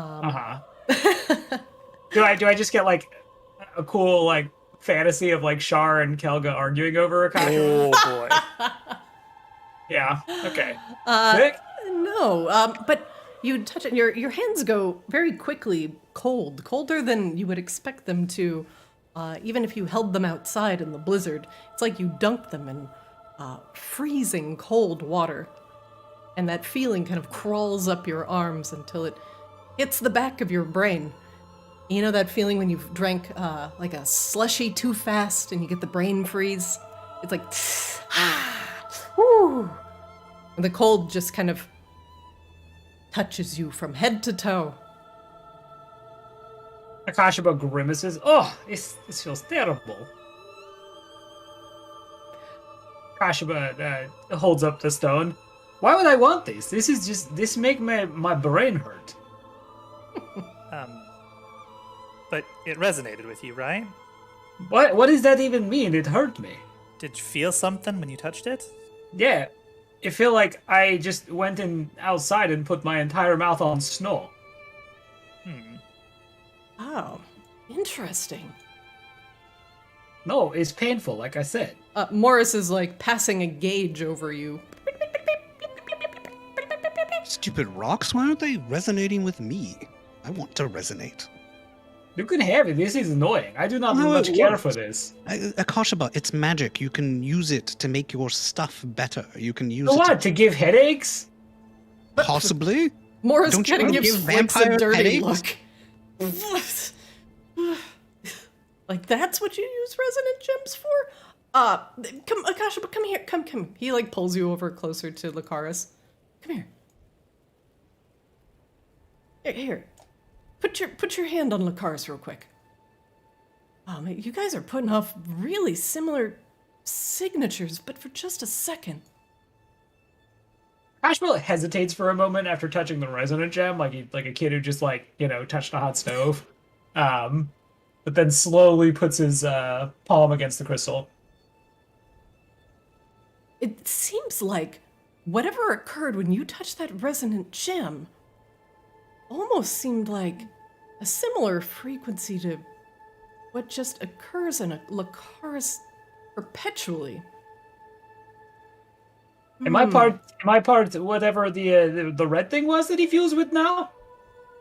No, but I think I might have an idea. of how to at least... I don't want to get anybody's hopes up. But if I can continue to pinpoint that signature and not extract it, but isolate it from the other one that's currently belonging to the Abishai in there, we might be able to actually, maybe, communicate with Lucaris again. We rescue him? Maybe. Like I said, I don't want to get your hopes up, but... My hopes are up! He chuckles. Listen, he looks at you all evenly. Not everyone in Arctis has or can take advantage of resonancy. It's something that sings in your soul, like a song that you and then somebody walking down the street are just singing at the same time. And then when you get together, it makes beautiful music. But not everybody in Arctis can do that. He, looks at you. I, for one, I've never had any sort of resonancy with anything in Arctis. And I thought that's just because I was a foreigner. But you... Wait. You are a local. But you're not. So what you are saying is that Lucaris and I like the same kind of music. What I'm saying is the power surge that you just incurred by resonating with that gem, your soul singing in unison, is like slapping a tuning fork. And just for a moment, yours and Lucaris's energy signature was the same. And then it just got lost again. It's like a bunch of people talking at once and trying to hone in on one thing. Except everybody else talking is probably chanting evil spells and wanting to destroy you. Oh. Well, how do we get on the same page again so that you can locate him? Well, first off, I really want to continue looking into how you guys are discovering resonancy. Now he looks at Flix. You've never experienced that, right? What, the resonancy? I certainly have. And you're not from Arctis, right? No. No. Definitely not. And you, Raine. And you're definitely not from Arctis, but you've experienced it. Raine pulls out her ancestral blade that now has the, turquoisey teal gem in the hilt. Nakashaba. Yes. Nakashaba? Well, he just resonated with something here. Well, I need more information. But my initial hypothesis that only native people from Arctis could actually take advantage of this land's resonancy powers is completely kaput. Well, That doesn't answer the question of why it doesn't happen elsewhere. Does it have something to do with how isolated Arctis is?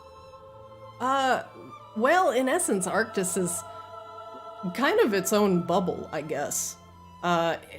It's surrounded by a massive energy signature that for nobody knows really why or how it got there.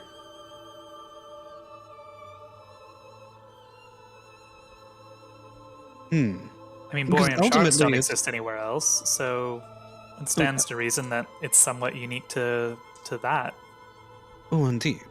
It's all linked back to why there are certain entities in the south that are so interested in breaching the barrier, right? Things from other planes, is that, for that matter. Indeed. He nods. Morris looks at the shard. And shards like, well, this, at least the Lucaris shard. These things don't occur quickly, naturally, mind you. The process takes a really long time. the only thing that can make borean shards, generally, from what we know, are dragons. Dragons like Prismata. Were dragons responsible for the creation of all the original shards, to your knowledge? More shrugs. I'm not an Arctis history major, man. I just came here to study crystallology. But what I have learned is that our tales of these dragons creating these progenitor shards is what Lou called them, that would be able to act like a magical prism and focus energies from other dragon, what would you call them, clans, tribes? I don't know the nomenclature. And the dragons could essentially give their essence and focus it into these prisms and create the lesser shards that humanity could then utilize and grow with. Like a blessing, you know. Dragons taking and focusing the energies from Arctis as their trusted wardens, and then giving back to the people. And for a long time, that's how people in Arctis saw dragons, as these givers of potential power. So what changed? Morris scratches the back of his head. I think the problem is nothing changed. Humans are humans. And greed, desire for power, exploring the unknown. Imagine thinking you could come to Arctis and get a dragon for yourself, bring it back, and start creating these powerful, magical focusing shards for yourself. There's a factory. And Boris shakes his head, disgusted. And for a lot of people, that was true. They thought untold power could come from these dragons. Not just the shards that they created. I could understand why Arctis eventually decided to shut itself off from the rest of the world. People just got too greedy. Yeah, Flicks, people get too greedy. Well, pragmatism often looks like greed. But that's why most people in Arctis believe that only native Arctans can resonate with borean shards. That the song that travels throughout all of Arctis and sings through their souls is only for those who have been born here. And it's not true. So what does it mean? Well, what it means is that selfish people have been hoarding power up here behind barriers and stopping others from partaking of it. I kid, of course, but that's what it amounts to. The barrier is artificial. He nods. In fact, terrible things have resulted from that barrier. Volcanic slow, for example. Is it really a good idea to perpetuate it?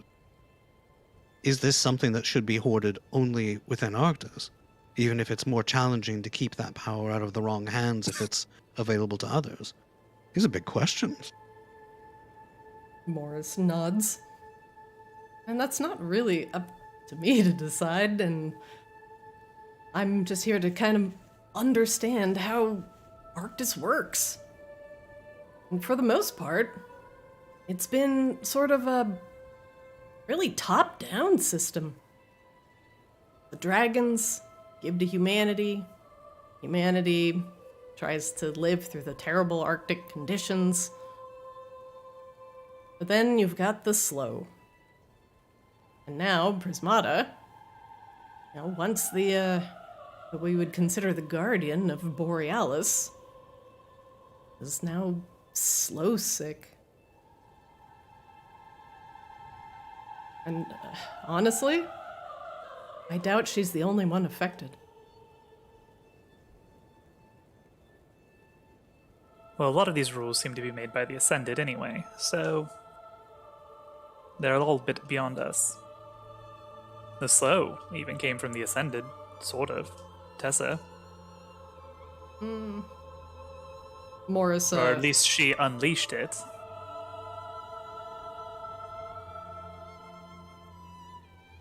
Morris glances back at Raine. Tessa, yeah. The one who started all this, right? Well, she would Progenitor hardly of be. the Slow. She would hardly be the first incredibly powerful mage to unleash some incredibly awful power that she did not fully understand the ramifications of. It's actually a little bit more common than, well, a cautious mage, I suppose. Morris grumbles, yeah, and probably the only one to oops herself into ascendancy. It's a pretty good oops. Imagine warping the reality of the fabric of magic so hard that not only do you create an unstoppable polar magical volcano that destroys everything its path and creates a new race of people, but you accidentally make yourself a god. She accidentally. She wasn't chosen by Arctis?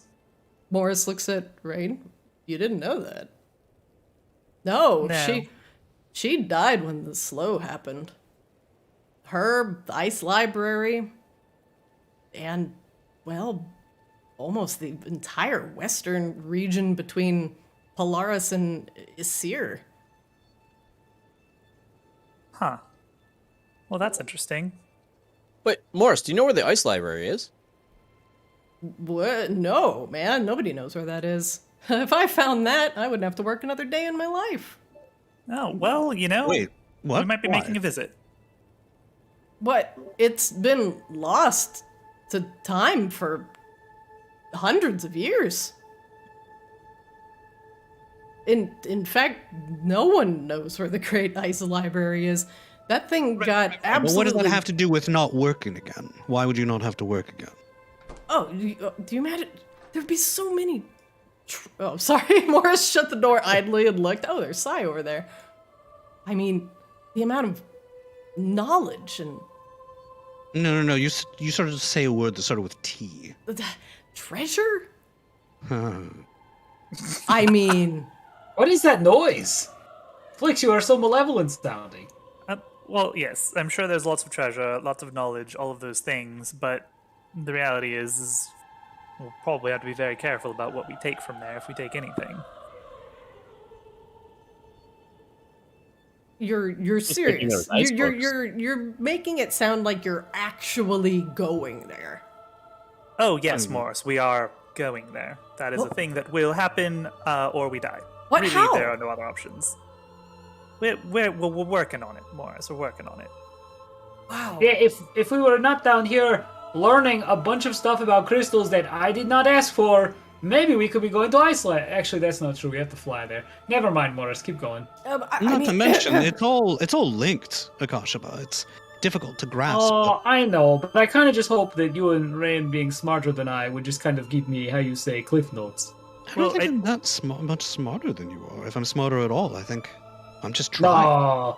Well, I do take Akasha's meaning, though.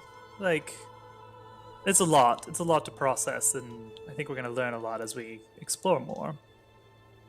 But how about that shard, Morris? Oh, right. It should totally be done with its reading. Here. He picks it up. Oh, yep. Just as I thought. It's lightning. Oh, goody. He holds it up. Pretty strong, too. It's got a good potency.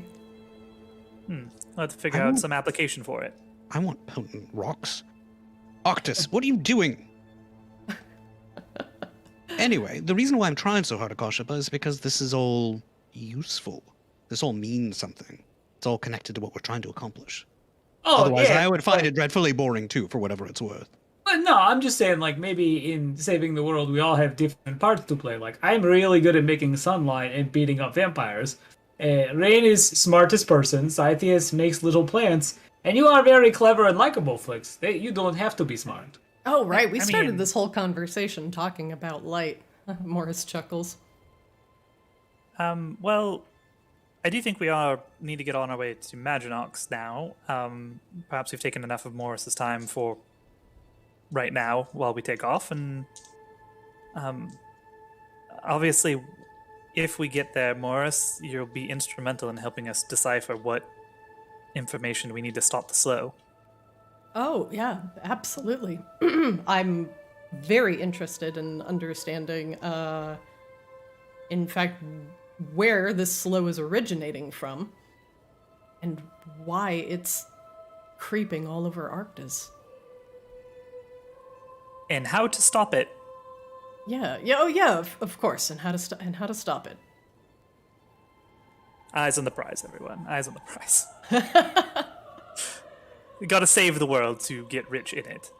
Morris is like, how is it affecting the world? I must know everything. Oh, right, and save it. Okay, well, I believe we have a date with a vampire. Well, you have a date with a vampire, Flix. Well, yes. Something like it at any rate. Oh no, I'm pretty sure she was very clear of her expectations. There was the implication of some sort of intimacy, I admit. I don't think there was anything implied. I think she was very straightforward. I'm trying to be circumspect. Morris is looking at the plants. I am still gonna figure out how these moonlight growing plants are growing in Lucaris's light. Huh. Thank you for the time, Morris, and your expertise. Oh, yeah. Anytime. Just don't kill the plants unless they're trying to kill you first. Huh? Oh, that reminds me, yeah. you two have rules to work out regarding goggles and plants and what have you. I'll leave you to it. Oh, no. We can talk about it later. Good Side luck, dodges. Morris. Yeah. He's distracted. See you later. Working on those calibrations. I mean, it's for you, Sai. Yeah, but rules. We'll figure it out later. Or maybe not. Yeah, or not, I suppose. Whatever you like. I was just trying to make you more comfortable. Like giving me rules? Raine, can you do me a favor? Can you left click on Grun? More like, He has barks. Oh my god. Stop clicking me. Stop poking me. Were you looking at my muscles? Flex. Flex. Oh my god. We're just like 2 to 3 steps away from being an Arctis MMO. And I love it. He only has 6 barks right now, so please be gentle. He has a 6-pack of barks. Yeah. Are we ready to take off then? We are underway. Raine. Stop We've been poking underway. me. Oh, did we take off already? I missed Yes. that. We took off hours ago. Oh yeah, you said Raven's blood, and we were like, okay, Raven wants to go to Maginox. Glad we got that one right. Perfect. Akashaba, have you had time to learn a little bit about your new buddy? No, he mostly just keeps the room, and old. He's just little slipperless. Raine looks at you. That you mean- reminds me. No. You're it's not little buddy, big buddy. Big buddy? The amulet I gave you. No, it's amulet. What is there to learn? I attuned to it. It is amulet. Do you know where it is? The No, I don't. entity. Man, it's okay. He like hands you amulet. Can you tell me what it is? No, you have to attune to it, and I don't already know. attuned to it. Why don't you attune to it? I can't attune to it, Akashaba. Ah, fine. Akash would take just it. And... maybe sit down and I'm kind of going be to quiet it. for a minute and focus on it. Akash would just like grumbles like a child who just doesn't want to do a chore. Focus, Akashaba. Akash sits on the bed and holds out his hand and closes his eyes as the amulet begins to glow in a red-looking light flame, and just begins levitating out of his hands as he's still like kind of like grumbling with his eyes closed. In addition to Akashaba's many positive qualities, I also enjoy that with him around, I'm not always the most petulant member of the crew. Honestly, Akashiba just grumbles again. You all kind of compete for that title regularly. We all have our little quirks. Akashiba, your Yep. amulet spins around slowly as it levitates above your hand. And your eyes begin to get a little bit heavier as you attune to this. And you feel very tired. You want to take a nap. Akashiba begins to like visibly kind of slump midway through his concentration, like a student who's just like slacking off from their task. Akashiba, do you let the sleep take you over? Yeah, I would say within a couple minutes without anything interfering. Akashiba just kind of like falls backwards asleep. Akashiba, you have a brief, if not lovely, dream. One moment, please. I'm going to need just a moment to pull Akashiba to a different scene. 1 second. Vision.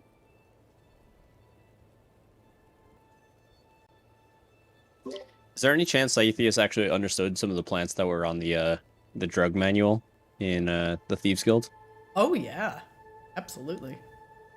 So, yeah, this last long rest he prepared locate animals or plants, which is a ritual spell. Mm-hmm. So basically any opportunity you get, he's going to be just like constantly pinging for illicit plants. What's the range on it? 5 miles. Jesus. Why did you let him have this? I mean... So we just have to wait for like 10 minutes every like 10 minutes? I don't know how long... I mean, I don't know how relevant that's going to be on the airship. Because it's going to be like, ping! Well, can't do anything about that one. That's kind Later. of We know it's there, and we can send our little goblin friends later. It's gonna be the equivalent of paying Pokemon Go on the highway. Yeah, that's actually pretty accurate. That's an amazing metaphor. Oh, Flix is back. Excellent. Akashiba, I'm going to pull you to a different scene. One moment. Bye. Hey, Christina, I'm going to cast Speak with Animals as a ritual and chat with the Silberlisk. Okay, I'm going to be busy for a moment. One moment. Yeah. Annie! Akashiba, you find yourself seated in a chair within a court, surrounded by shards and crystals. On the floor, an intricate set of runes surrounding 2 interesting figures. One, a pale-skinned woman with black scleras and golden glowing eyes. Her fanged teeth tell you she is a vampire. And next to her, a striking and handsome younger man who appears to be bedecked in various forms of practical leathers, goggles hanging around his neck, and a satchel of interesting trinkets and contraptions dangling from his belt. The two seem to be regarding these large statues, these massive pieces of armor, Wow. as they tower above them.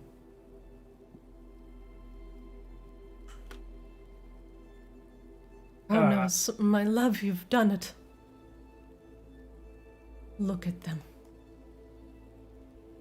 Your finest work.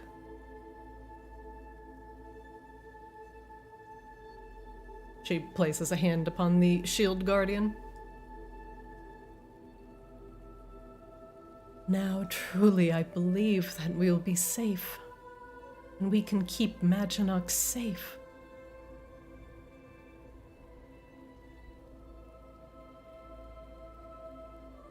Akashima looks around, trying to figure out where he is. Like, where are you? Where am I? Akashima has never had a vision before. The closest thing he had is when Beatrix showed up. So he is just like not at all sure what this is. After like 30 seconds of just panicking, looking around, and mostly just making the same expressions Mark Wahlberg does in every movie of just like, huh? What? Where? He like looks over at the man in the practical leathers, and then the woman with the golden eyes, and just mutters to himself, "What is this?" Yes, my love. I believe these shield guardians will be able to keep the Moon Temple safe. And then we can start strengthening our bonds with our allies. And maybe we can finally get back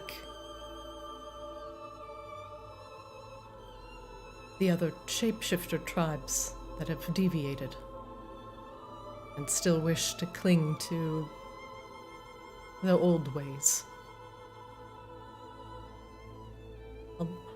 The woman nods. Until that day,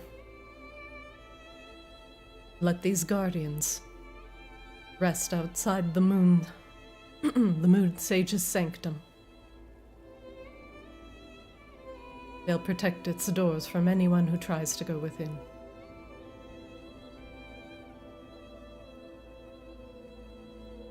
Thank you, Kronos. You know how important this is. Not just to me, or to Maginox, but to all of Arctis. Akashima is going to try to get up from the chair. You can get up. How tall is this wall in front of him? It's about 10 feet down. Okay. Akashima jumps down. Okay. You land on the floor weightlessly. You seem to be a spirit without a body.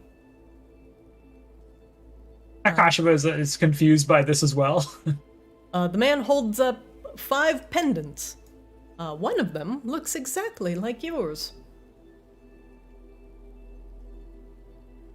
We'll need to give one of these to each of your most trusted house members. Akashima looks at the amulet and then looks back at the man. Laura takes one. All right.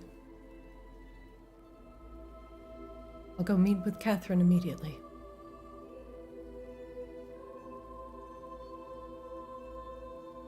Akashima walks up to one of the stone golems, stone defenders, one of the guardian thingies, and just tries to touch it, but then I would assume does not make contact with it as a spirit. Akashima, your hand touches it.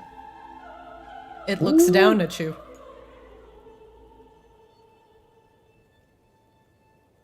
Akashima looks up at it like wide-eyed that it's looking at him. And you awaken, back on the deck of the Audacity. Akashima starts with a jolt. What? What? Oh, I'm back on ship. Oh, did you see something, Akashima? I think I saw Moon Temple. Oh. And, well, that kind of makes sense. Also, I think, and he like stops for a second, clearly like thinking it over. I saw Aurora Lunesti in men named Kronos, and they were surrounded by large guardians.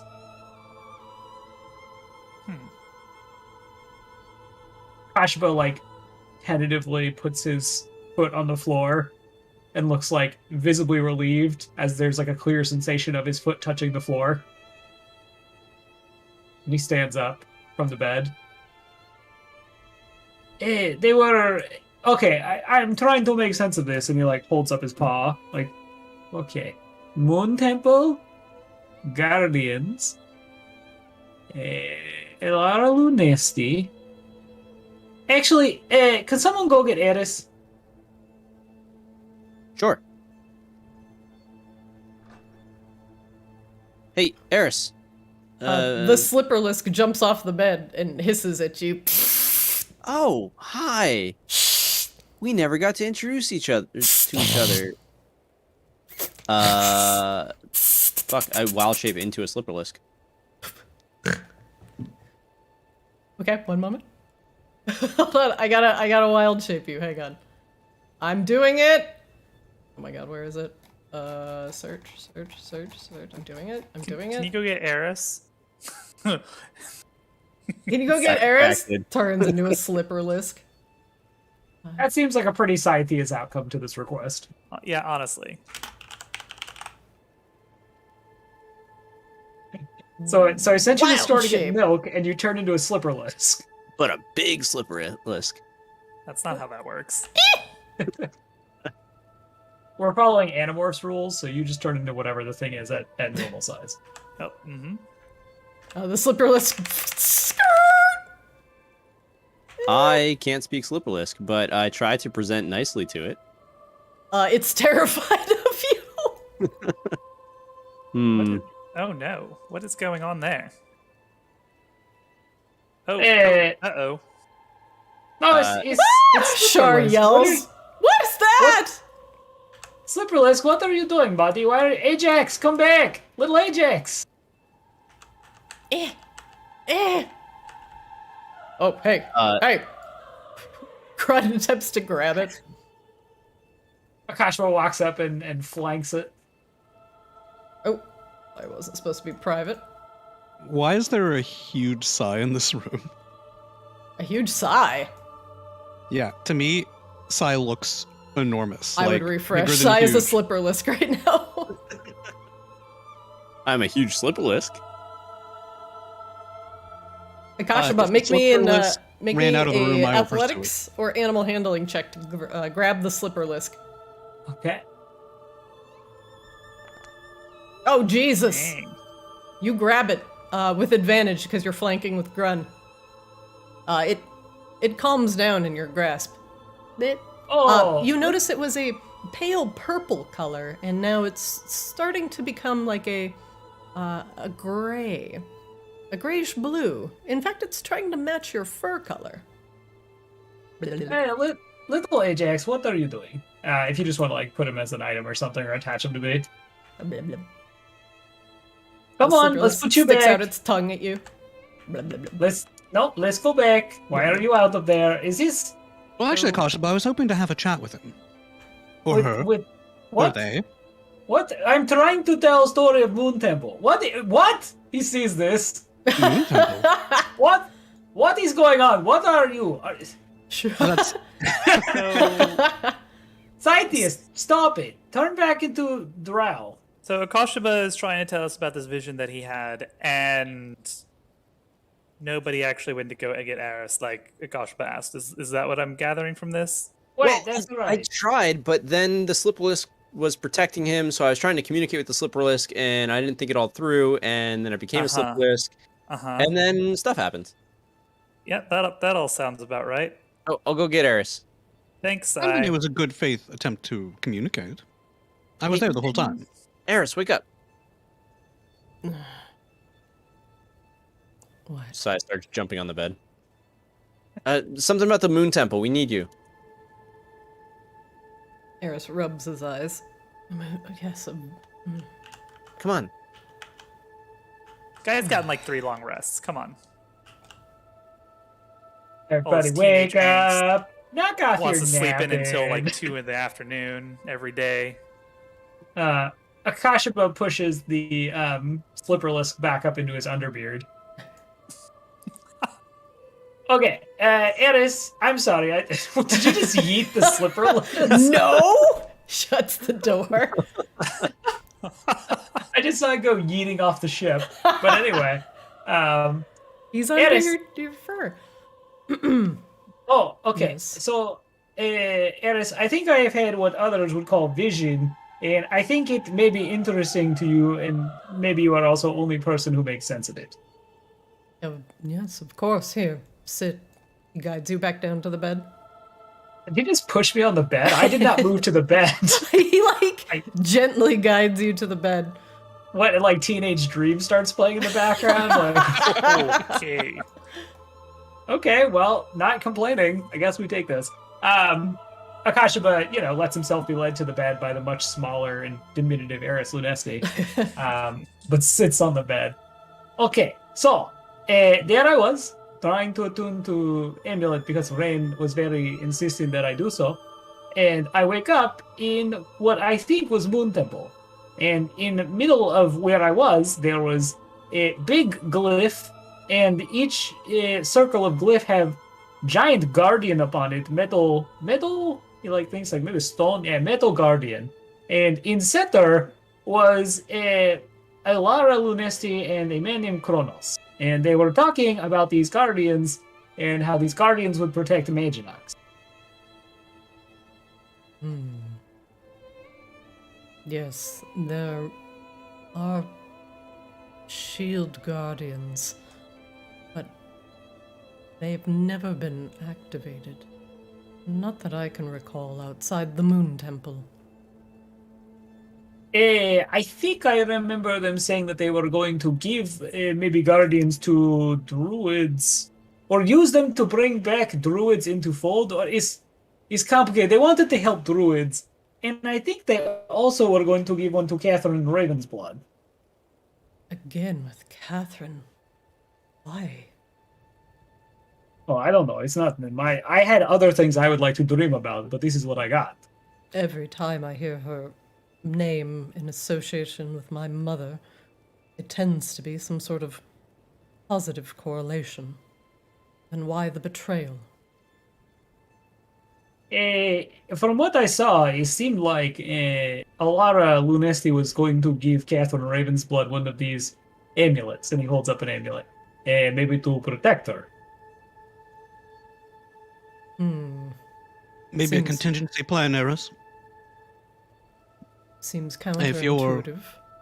Well, if you know that you've got many enemies, but you are fulfilling a secret but vital role, perhaps you hand that secret but vital role off to a close associate who then pretends to be an enemy when the chips are down. So as to continue doing that secret but vital purpose. I mean, all signs are pointing in that direction, to me at least.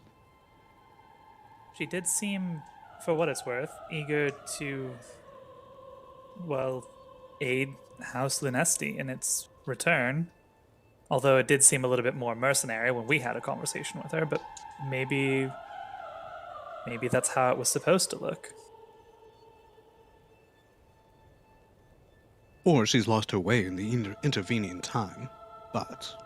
And yet, there it is. I, for one, am tired of these manipulations. I look forward to meeting with Catherine now to get some answers. I mean, Eris, not to be snide, but that's rather rich coming from the leader of a thieves' guild. He smirks. And at the very least, we're not taking killing her off the table. It's certainly there. It's just like maybe a little bit lower down on the list than it was. But it's there. Either way, she will tell us what we need to know. Everything we need to know. Akashima nods. She did have were-ravens serving as her personal retainers while we were there. And from some of the journals and notes we've collected from House Styx, it seemed to indicate that the shapeshifters were particularly loyal to your mother, Eris. Does that have any meaning? My mother was one of the leaders of these moon sages. Perhaps what you would call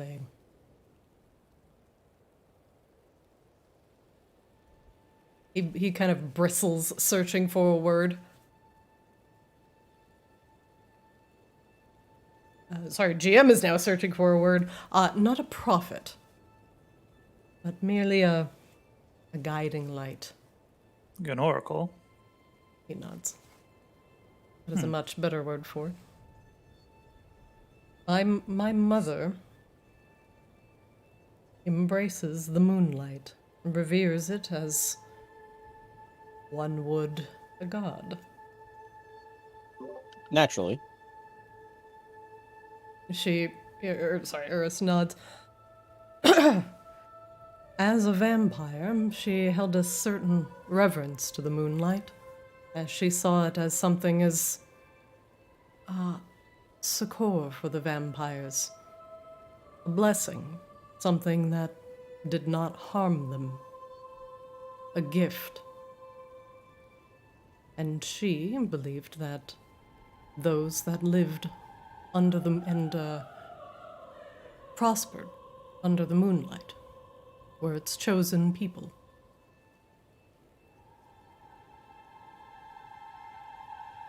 The moon sages themselves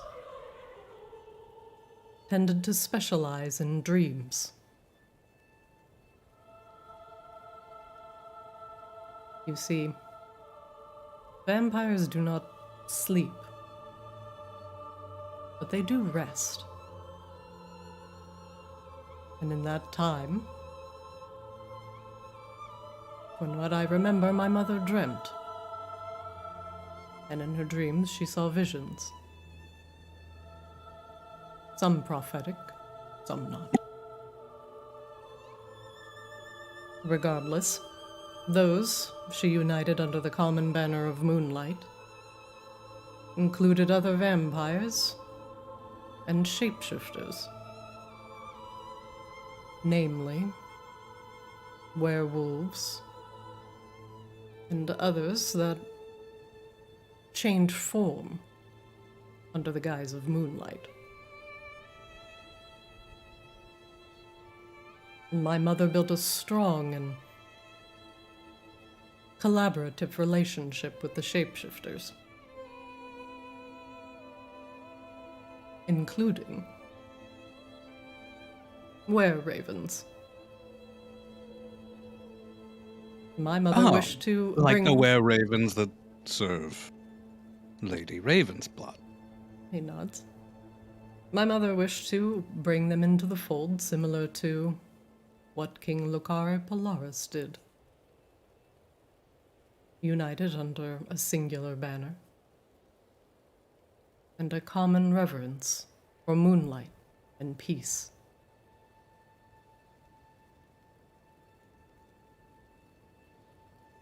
Eris frowns as he continues talking.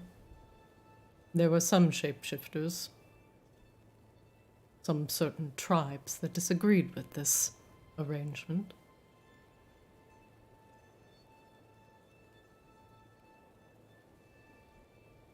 Seeing my mother as not one of them, and only willing to unite in order to serve her own ends.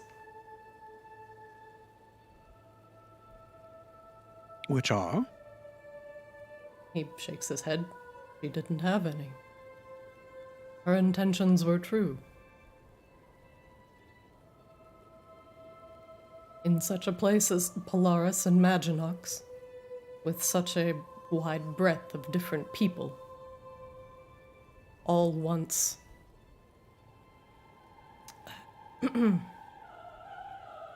seen as lesser or evil, simply because they chose to dwell in darkness.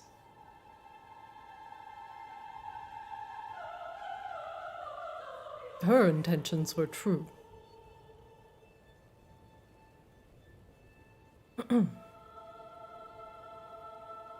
My mother dedicated her life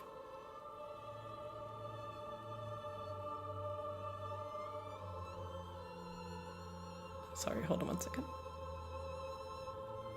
My mother dedicated her life to helping facilitate collaboration and peace across Polaris. And the Moon Sages had a keen ability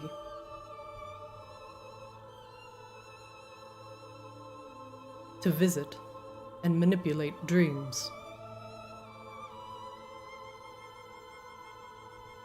Is that maybe why I saw what I saw? He nods. No, you think the vision was a manipulation and not the truth? I believe what Akashaba saw was true. For you see, my mother's ultimate goal as a moon sage is not merely to facilitate or proffer dreams of prophecy to others, but to act as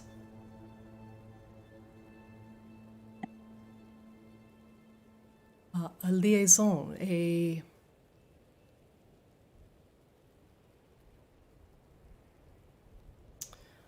how you would say, an intermediary between the physical world of Arctis and the ephemeral realm of memory.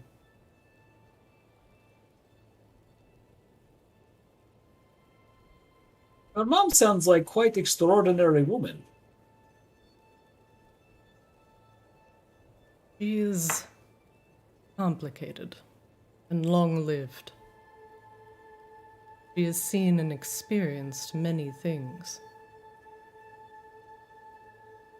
And she understands the power of mental manipulation, thought, and what those powers can do in the wrong hands. Oh, and what magical things they can accomplish in the right hands.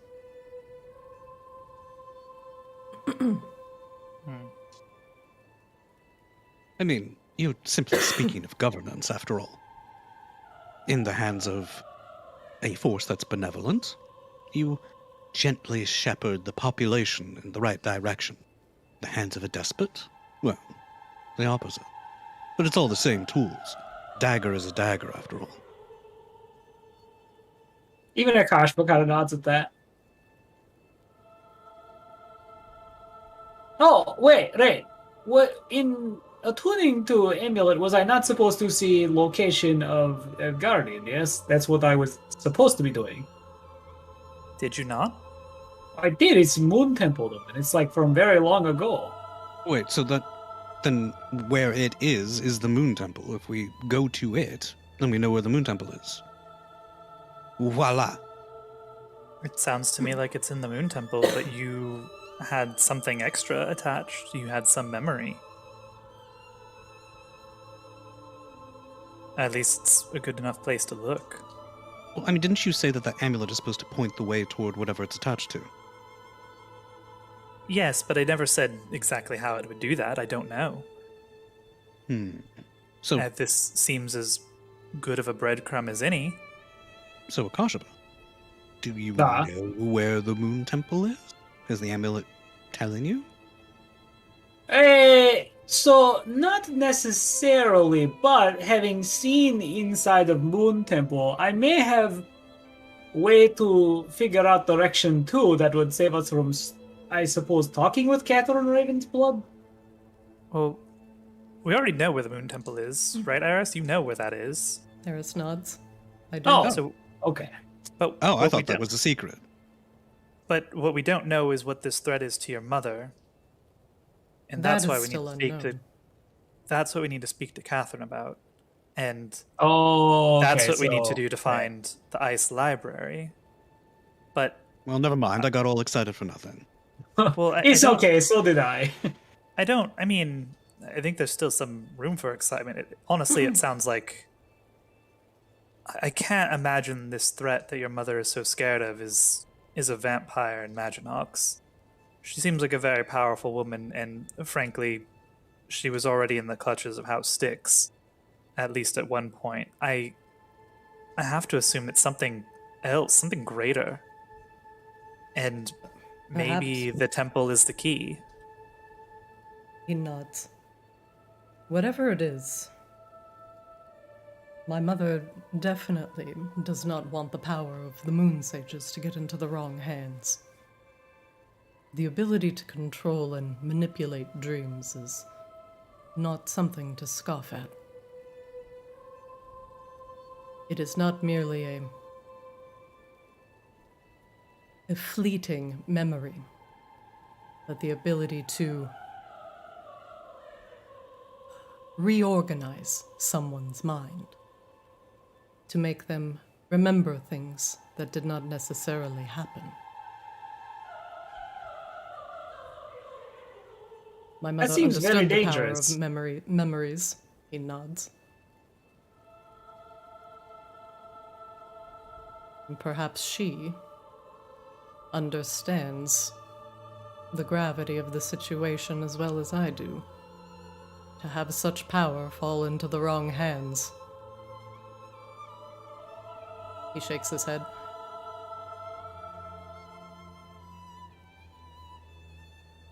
I could understand why she's taken such great lengths to keep herself hidden.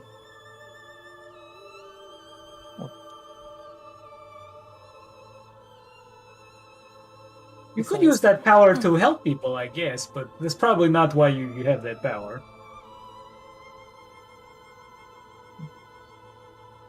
I've known practitioners of those types of magics before, and they're universally bastards, if I'm being honest. Well, Doesn't hey, mean they that have makes to be. sense. It just... that Well, type it's- of power tends to be very tempting to a certain type. One thing I was mentioning earlier is that vampires do not dream. And such. Her power was coveted as, well, something for the vampires of Maginox to experience. That it goes beyond merely the drinking of blood. A luxury they lost with their undeath, it sounds like. Yes, and one they coveted in her. One who could experience dreams so freely.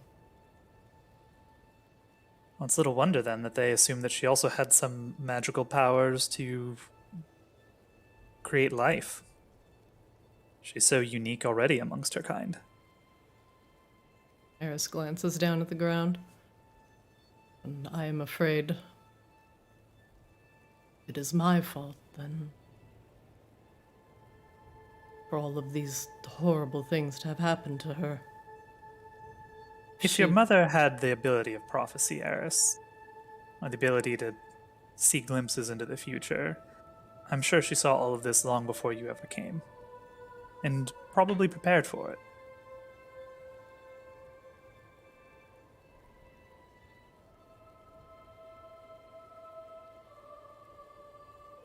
Your words fill me with a vague semblance of hope. Something I haven't felt in quite some time. Well, there's nothing now for it but to follow in her footsteps and see where they lead, I suppose. We're certainly not doing anything else. I mean, we could be doing a lot of other things, don't get the wrong idea, but this seems important. He puts a hand on Akashaba's shoulder. And if there's one person I would trust with the defense of the Moon Sage's sanctum, and the shield guardians that guard it, it would certainly be you. He smiles. Oh, well, thank you. I generally consider myself the sort to defend others, but also, I do think, just this once, this may be an area where Saithias can also be very useful. I'm hoping to be. Yes. Yeah, Saithias, we have to protect Moon Sages and Moon Temple. Yes, this is very important to you. I will determine that when we see it, but it all sounds quite nice, and Well, it's moonlight. Isn't that like literally just your whole thing? that's where a lot of my power comes from. Yeah, and has led me here, alive. Yeah, so we gotta protect it. Ah, then forgive me for speaking so flippantly of your beliefs. Oh, it's not so much beliefs. It's just it's real. It happens. Can't really like believe or not believe. It's right in front of you. My bitterness. Believe me, in my there are own plenty of ways to situation. believe or not believe about things that are right in front of you. He chuckles. That one stings a little bit. Yeah, too real. Thought this was D&D. Well, I mean, Fantasy world, fantasy world, fantasy world. Flix like weaves a billion illusions through like everywhere. Akashima uses his mace to start swinging through some of them. Get out of here, Get illusion. out! Get out! So I suppose the question then is, do we see Lady Raven's blood first and get whatever knowledge or intelligence we can gather from her? Or do we go straight to the Moon Temple? I would like to see the Moon Temple and have more information before we talk to the lady again. She seemed quite scary. I feel a little bit the opposite side. I Feel too like- feel the opposite. I wish to get answers from Catherine. But Yeah. I also like the idea of saving the Moon Sages. I just don't know if there's a timetable on that. Akashaba, Flix, what are your thoughts? Eris looks over at Raine. Raine, What? I don't believe there may be any moon sages left in that temple. That temple has been sealed for 10 years. Well, I mean, with the right magics, that's no impediment.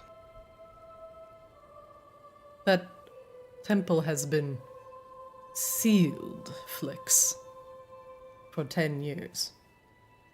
Whatever And? magical connection that may be able to go inside or leave it is completely severed, or else someone would have merely just teleported inside years ago.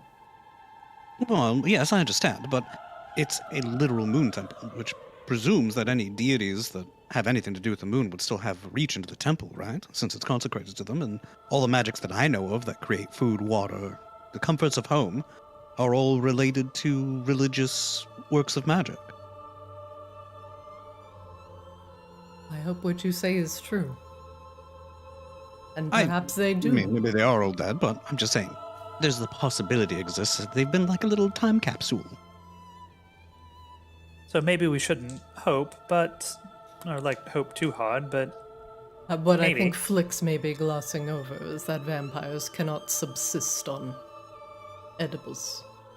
oh, the Moon Sages were vampires. Some Wait, of them. they were all yes. vampires? Not all of them, but some of them. Some Well- shapeshifters.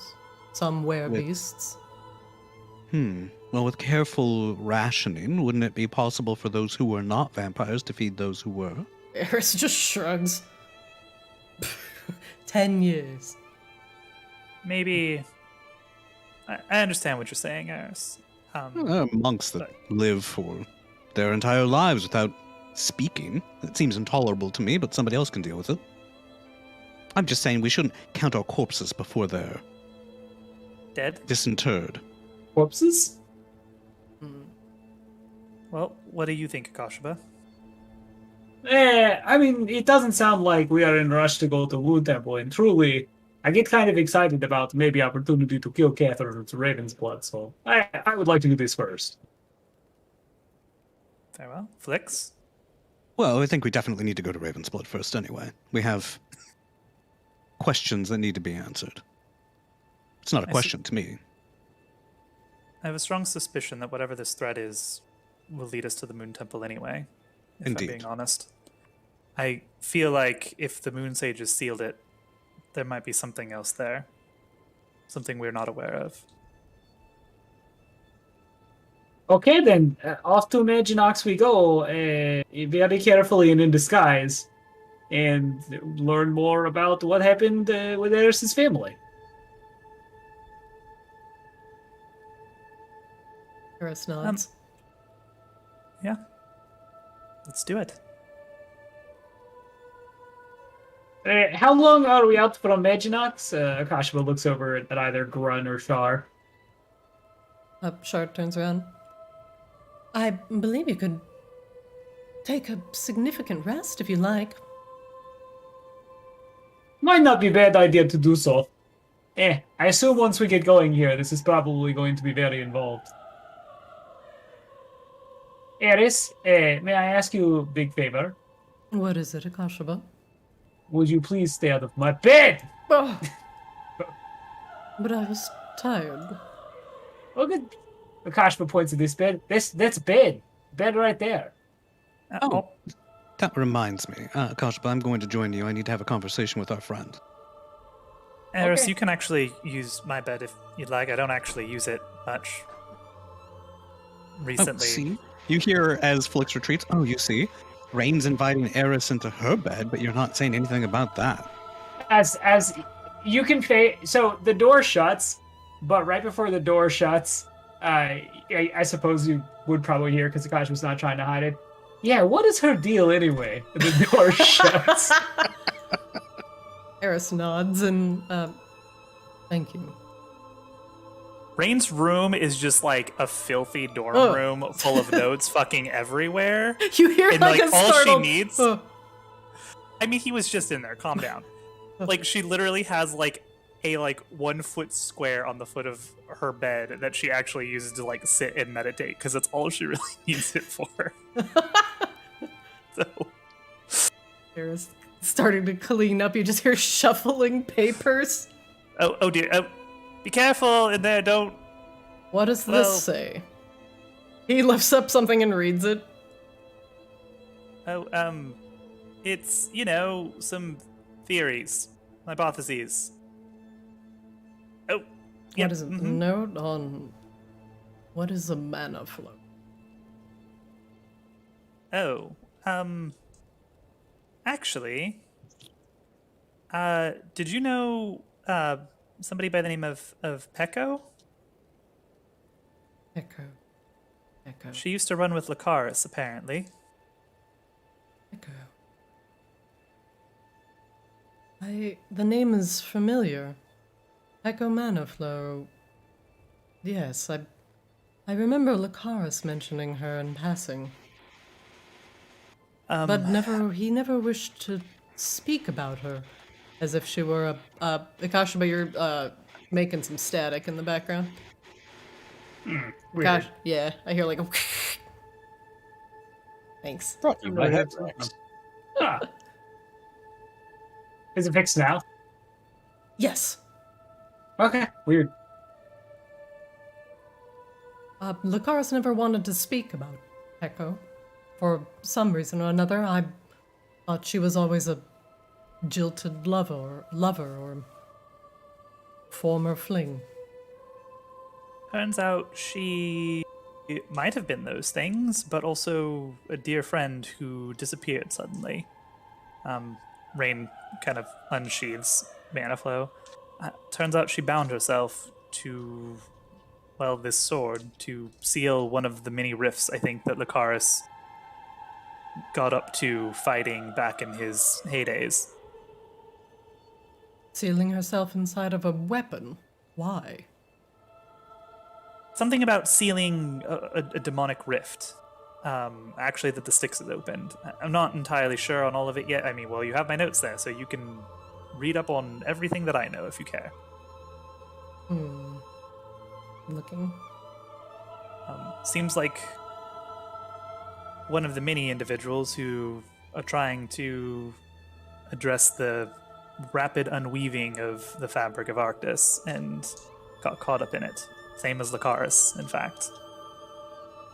Seems like whatever this demonic incursion is has gotten the attention of many people. I hope we do not have to deal with the like. He I mean, we shudders. already did during the Ascension, right? It's kind of the same thing. Having the idea of demons pouring into this realm, honestly, Raine, it frightens me. I've heard tales of their brutality. You know, that actually reminds me of something that Flix mentioned. Excuse me, Eris. Of course. All right, Akashaba. All right, little friend. It's time that we found out what you prefer to eat and what you're all about. I'm Flix, Duke of Cats, Right. and that's Akashaba. Hey, he is actually one who bought you Little Slipper List. So, go ahead. Akashaba says that I'm the one who purchased you at that auction.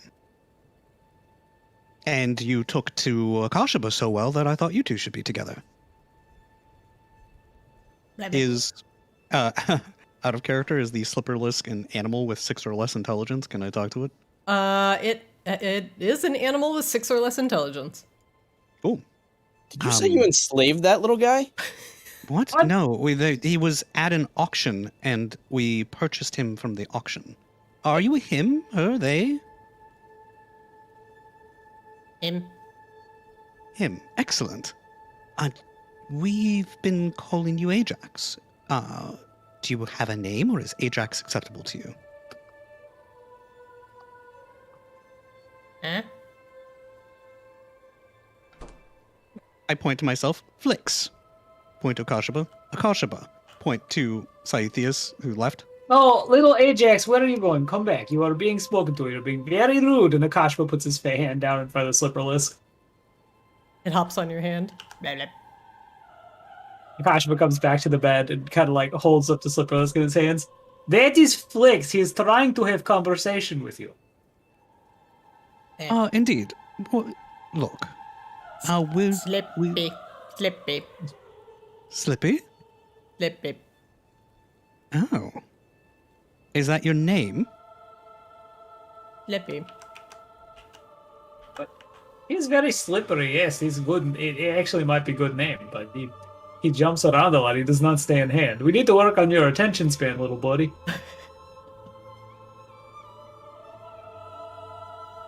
But Flix is what? Why did you turn red? What is this? All right. What do you... What's wrong? Blip. Come here. Blip. I think It crawls under the door. Oh, this is going to be very complicated. I thought it'd be easier to find out what it needs when we could... what he needs when we could speak to it. What? Are you just trying to find out what it likes? Oh, yes. Food-wise, how it likes to be treated, so on and so forth. The slipperlisk is standing outside of Raine's door. Blip. Ajax, if you want me to have him stop talking to you, I can if he is annoying you.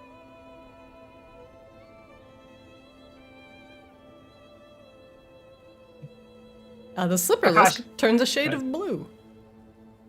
What is going on? Why are you changing colors so much? Kashma's gonna roll an animal handling check.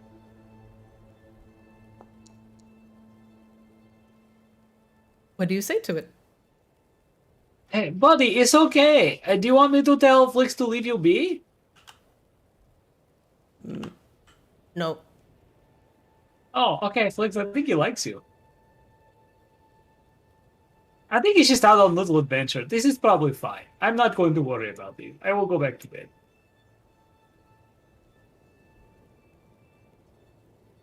Are you using Speak with Animals?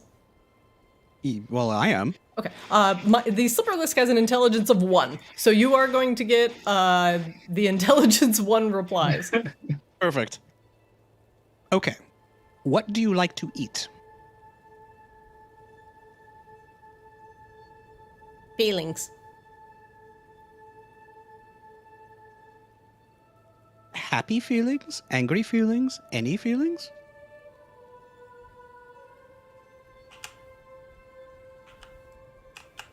He sniffs at the door again.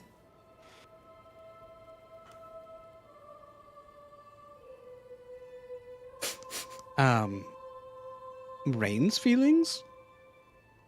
Feelings. He turns blue. Is that sadness? Hungry. Hungry. He slides under the door. Skirt. Okay. Oh, Rob, you're hissing again. What am I? I'm not doing anything. Like I'm literally just sitting here. Your mic is open and it starts hissing. Okay. Well, I'll just close my mic. Okay. You hear on the other side of the door? Oh, what are you? Apparently, the Sipperlisk doesn't eat food. It feeds on emotions. Flix shrugs elaborately. Well, that's very strange. I'm not sure I like this. Well, it seems harmless enough. Oh, welcome back. Eris comes in with the slipperlisk. This blue lizard is in Raine's room. Akashaba extends himself to take up as much of the bed as possible. Oh, I'd give you inspiration for that if I could. That was fantastic. okay. don't- Well, I don't know why it's blue or why it's following me. Well, it's hungry, and you are apparently a great source of emotion. So if you could just hang around for a moment, we can observe the slipperlisk and learn things about how it works, or how he works, how Slippy works. I think he said he likes to be called Slippy. Slippy. He looks down at the slipperlisk. Hello, little one. Are you feeding on my emotions?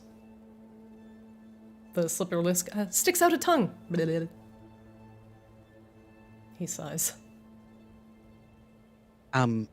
What can you do, Slippy? Feelings. Can you make me feel feelings? No. Color feelings.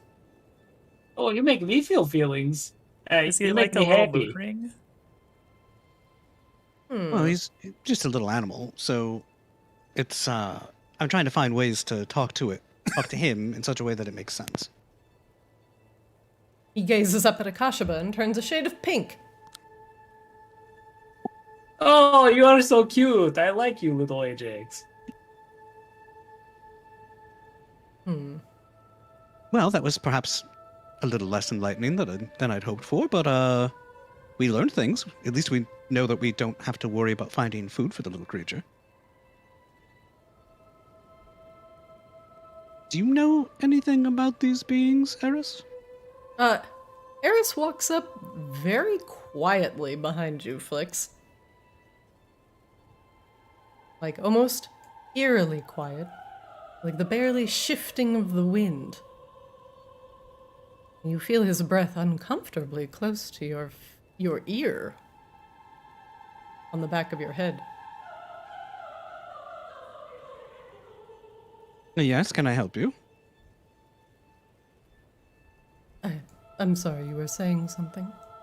He takes a step Are you back. hungry? The slipperlisk changes color to a mild red. Oh, you're hungry. Why don't you say something about that? Come on. There's leaves, shuts the door. He just rubs a hand down his face. Yeah, Kashaba definitely doesn't want to see this. All right, so how does this work exactly? Perhaps this is incredibly awkward. I mean, I'm not going to let you bite me. Let's establish those boundaries right now. But I can, pour you a nice glass of me, as it were. It's not a necessary thing. I can live without it. I'm just agitated. I mean, it's fine. I trust you. I mean, but I'm not going to hound you, so yes or no? Be discreet. He goes back into Raine's room and shuts the door. Why is everyone... I try to do nice things for people, and they're so demanding about it. I really don't understand. We have, like, a nice goblet in the treasure, right? You do. Akashaba also has the goblet of chugging. The goblet of chugging? I forget. Is that attuned to Akashaba? It's not It's not attunable. What's it do? It creates fluids? No, you put a drink in it and you take an action to chug whatever's in it, and then the next positive buff spell you cast has its duration doubled. Oh, okay. No, I'll just grab a jeweled chalice because that seems appropriate, and I will cut myself and pour some fairy juice into the goblet. Oh, Flix, what are you doing? Well, I mean, you don't see it because I do it elsewhere, and then I bring the full goblet to the door. I don't know, you're in Knock, clear knock. view as far you're as I'm literally in concerned. clear view of Raine. I don't I see mean- Raine at all. I don't know what's going on with my thing, but like, Oh. I thought you were in your room. Oh no, she's behind you. I'm refreshing. You best not get any blood across my closet. No, I still don't see. I don't still. Oh, okay. This door. All right. Yeah. There we go. All right. Yeah. Let's. Where's the treasure at? Anyway. Oh, that's a bathroom. It's in Char's room, which is by Grun, where Raine and Sai are right now. All right. Yeah. I go. I need to borrow this for a moment. Grab the goblet. What does he Do the thing, Why is he knock on the shutting door. doors? A quick healing word to seal the wound. Eris. There you are. I pass off the goblet. He takes it, shuts the door.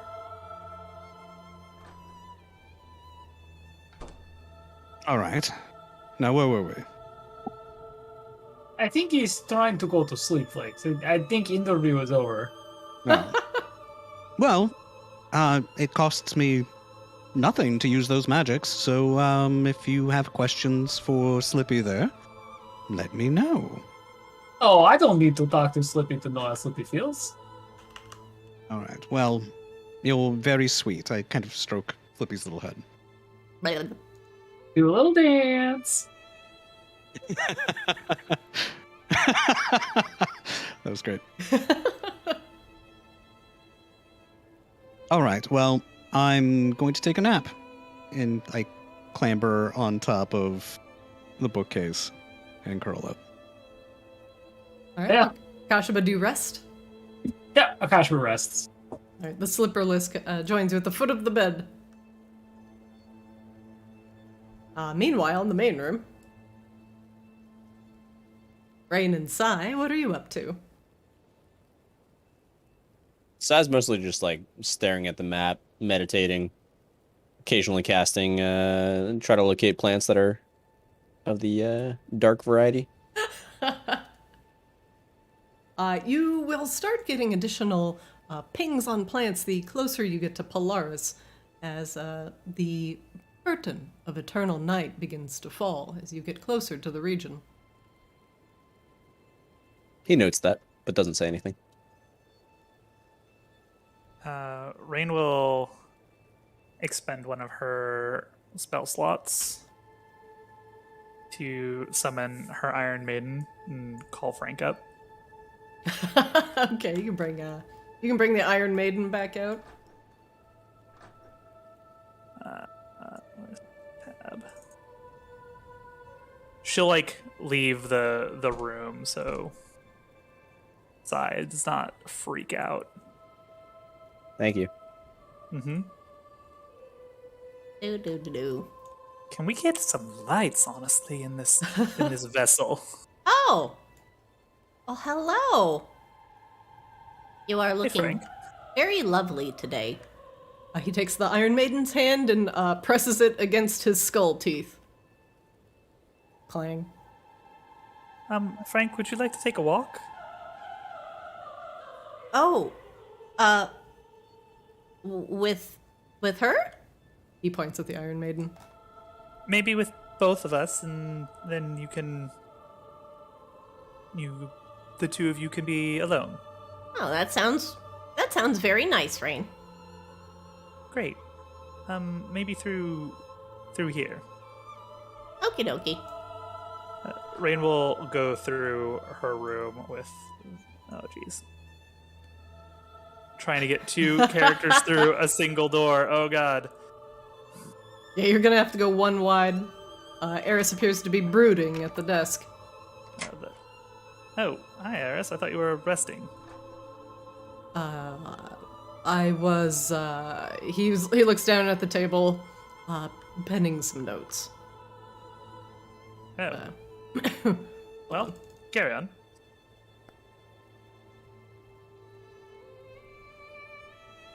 As he makes a deception check. Raine does not really care. Okay. Like, I'm not even gonna roll insight. Okay. Is that a bloody goblet? Never mind. Actually, never mind. No. He hides it under his desk. Nope. Moving along. Frank, come along. Oh, hi, Eris. Frank. Do. Hi, Raine. Boy, sure is Frank. nice outside. Look at these big snowflakes. Wow. They're huge. Yes. A lot of snow up here in the north. It's actually not something that I'm... Well... The cold. I'm used to snow, I'm used to winter. I'm used to a lot of winter, actually, but it's somehow colder up here. More bitter. Mm-hmm.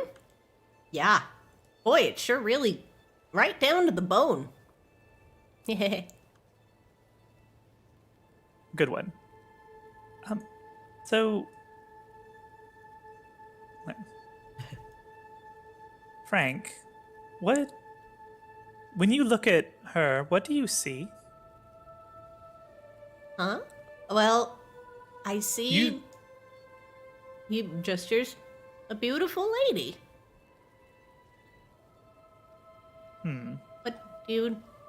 What do you see? That's a very interesting question, actually.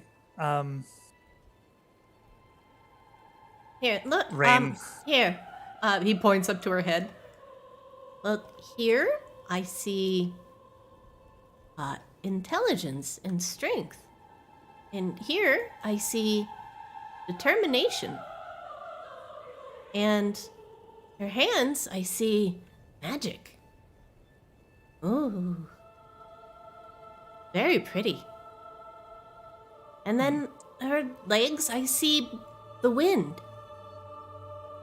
And then her feet, I see the earth.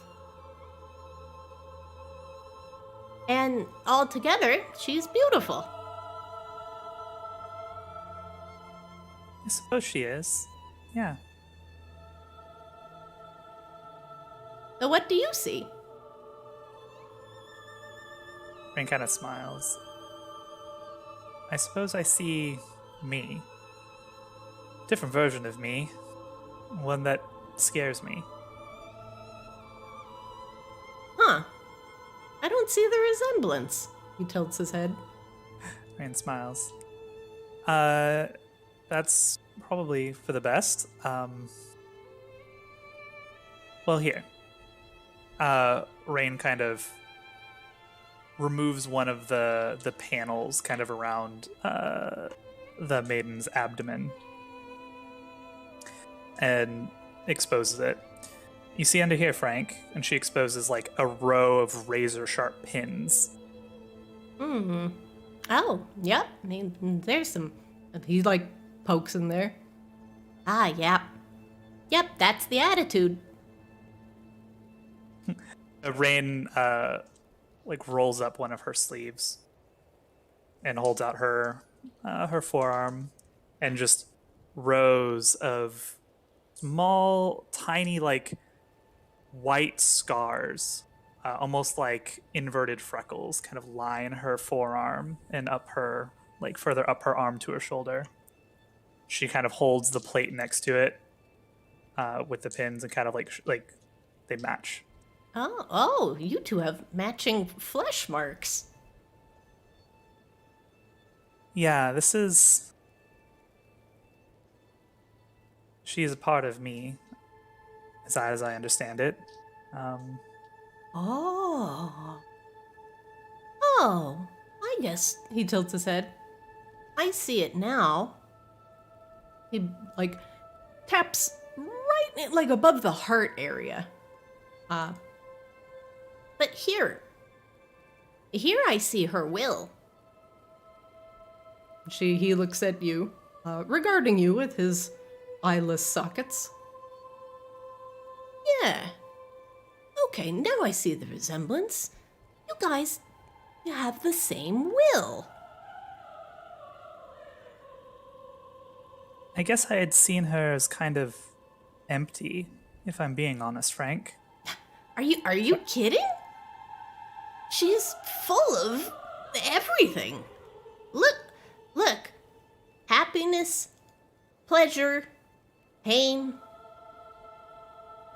happiness, sadness. She's just everything. But even more than that, she's overcome something great, a great pain in her life. Her strength of will it's beautiful.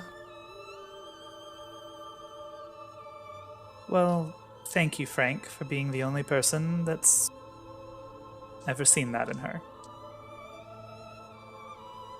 Frank looks It's- smitten and just is like, got his hands under his chin, like, It's given me a lot to think about, but I think I'll leave you two alone. I'll maintain my concentration as long as I can. Oh, okay. Oh boy. Behave yourselves. Oh, I'm gonna show you the prow of the ship today.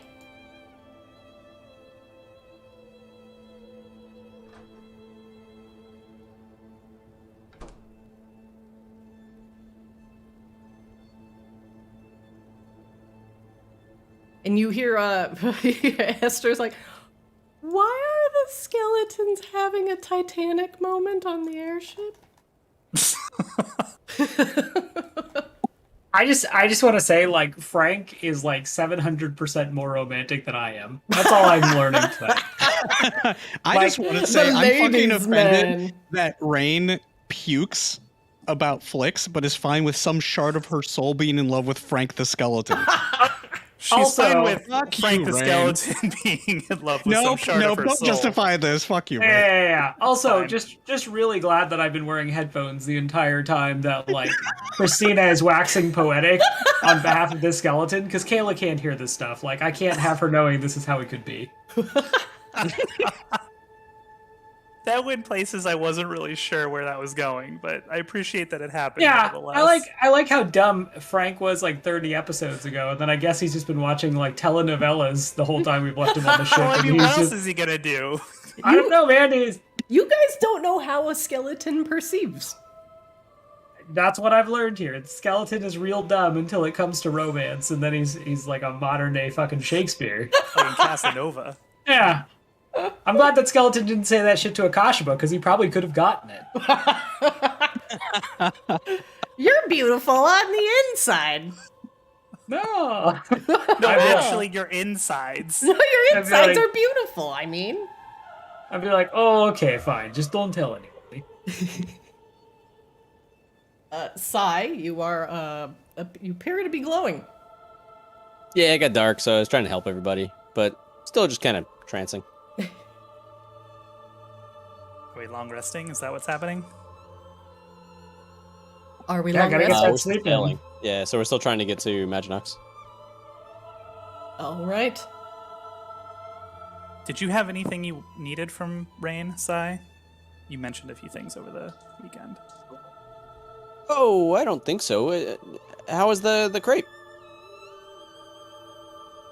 It was weirdly delicious. Oh, that's great to hear. I'll go make some more of them, actually. Maybe try like some powdered sugar or something next time. Oh, She I was calls searching after for you. that. I haven't seen any for more than 5 miles at least. Raine turns to Shar. Shar, please tell me we got some kind of sugar. Oh, we absolutely do. But in fact, if you take a mortar and pestle and grind it up real fine, you might be able to get the same effect. Oh, that's a great idea. Okay. Get grinding. Oh, that'll keep him busy for a bit.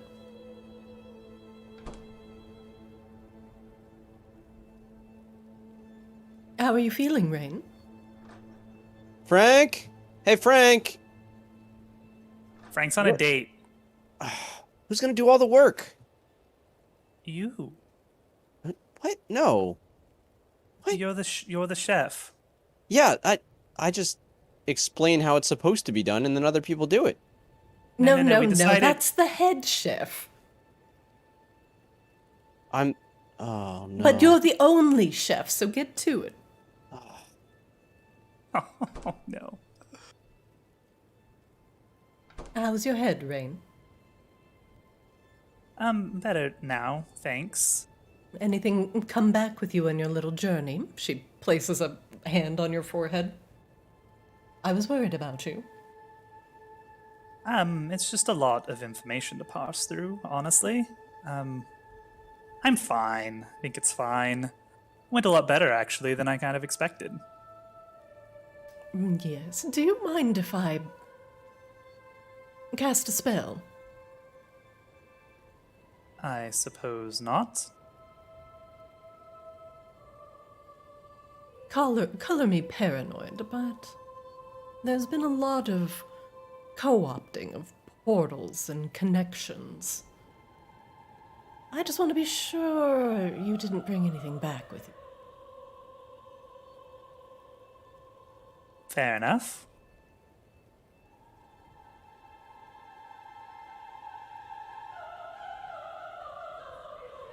Sure, just cast Detect Magic.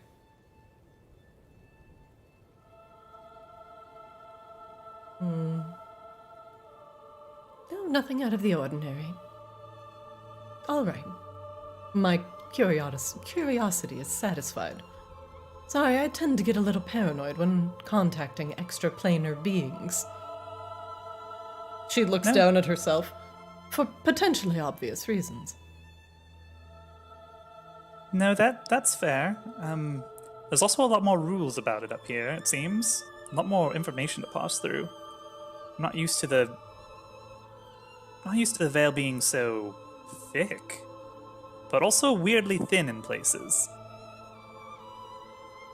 Charn nods.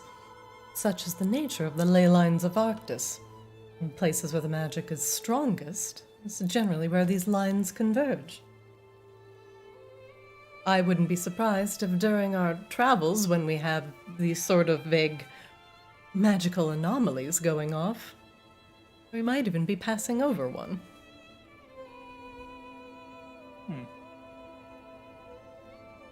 But again, that's just me wildly guessing. What I do know is that the ley lines have been compromised by the slow. And if they can be compromised by the slow, I fear anything could potentially be in relation to magic. Well, if everything we understand is to be true is true, and Arctis is some kind of concentrated hub of intense magical powers, it's no wonder all manner of creatures aren't trying to crawl their way in. I'm surprised you don't have an army on your doorstep from the south every week. I guess we have the Tritons to thank for that. Getting to Arctis is certainly a difficult endeavor for those it does not want here. Did you know most of the passenger ships paint the bottoms of their hulls in order for the Tritons to easily see who is approved and who is not? I did not know that. They'll sink any unmarked ship. I'm a bit concerned that might be what had happened to your new friend, Saithius. His appearance honestly troubles me a little, still. I think at this point I feel like he's mostly harmless, but I don't know. There's something more to him. I don't even know if he knows it. Well, he is a drow, and I'm not one to discriminate based on their upbringing, but he does not seem connected to any of the houses in Polaris, which was my first concern. And if he's not an agent, then what is he? Is he truly just a lost sailor? His boat completely obliterated by the Tritons? Who knows? I have a hard time believing he's competent enough to sail here under his own power, but I suppose I don't fully understand the circumstances. Maybe I don't know, maybe he hit his head, like Flick suggested. Well, either way, it's one of those things where I wouldn't want to let him have free reign. Oh, I made a joke on your name. But in all seriousness, he can't do that much harm on the ship, not with all of us watching.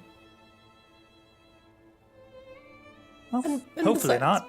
He seems to be interested in his cultivation.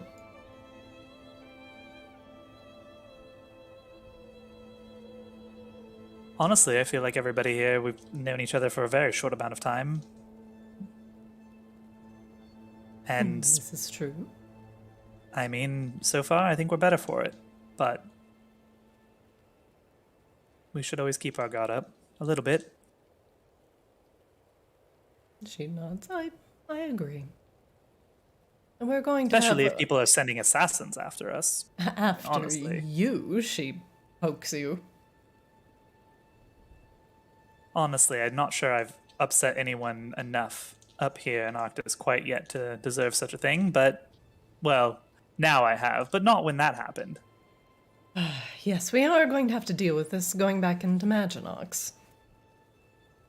That actually brings up an interesting point, Shar. You mentioned you can do some minor enchantments. I can. Could you help me maybe look different? I can do quite a bit on my own, but little magic never hurt. It's fortunately not something really in my repertoire. Oh, absolutely. In fact, manipulation of the senses is one of my specialties. Perfect. But let's save that detail for later. Why don't you Agreed. get some rest? I'm going to tuck in for a bit. Perfect. Grun, evening. Evening, Raine.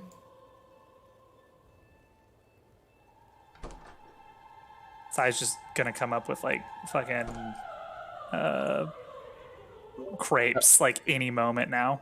No, he's taken hours to cook an Great. entire mountain of food.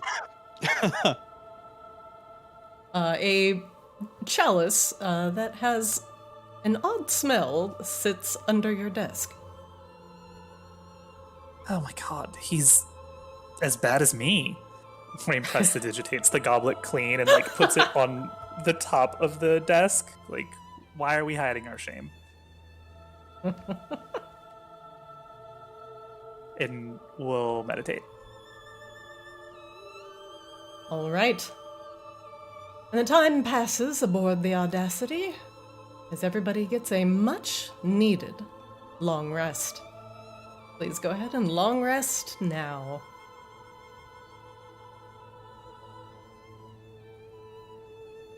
Beautiful. Don't let it get away.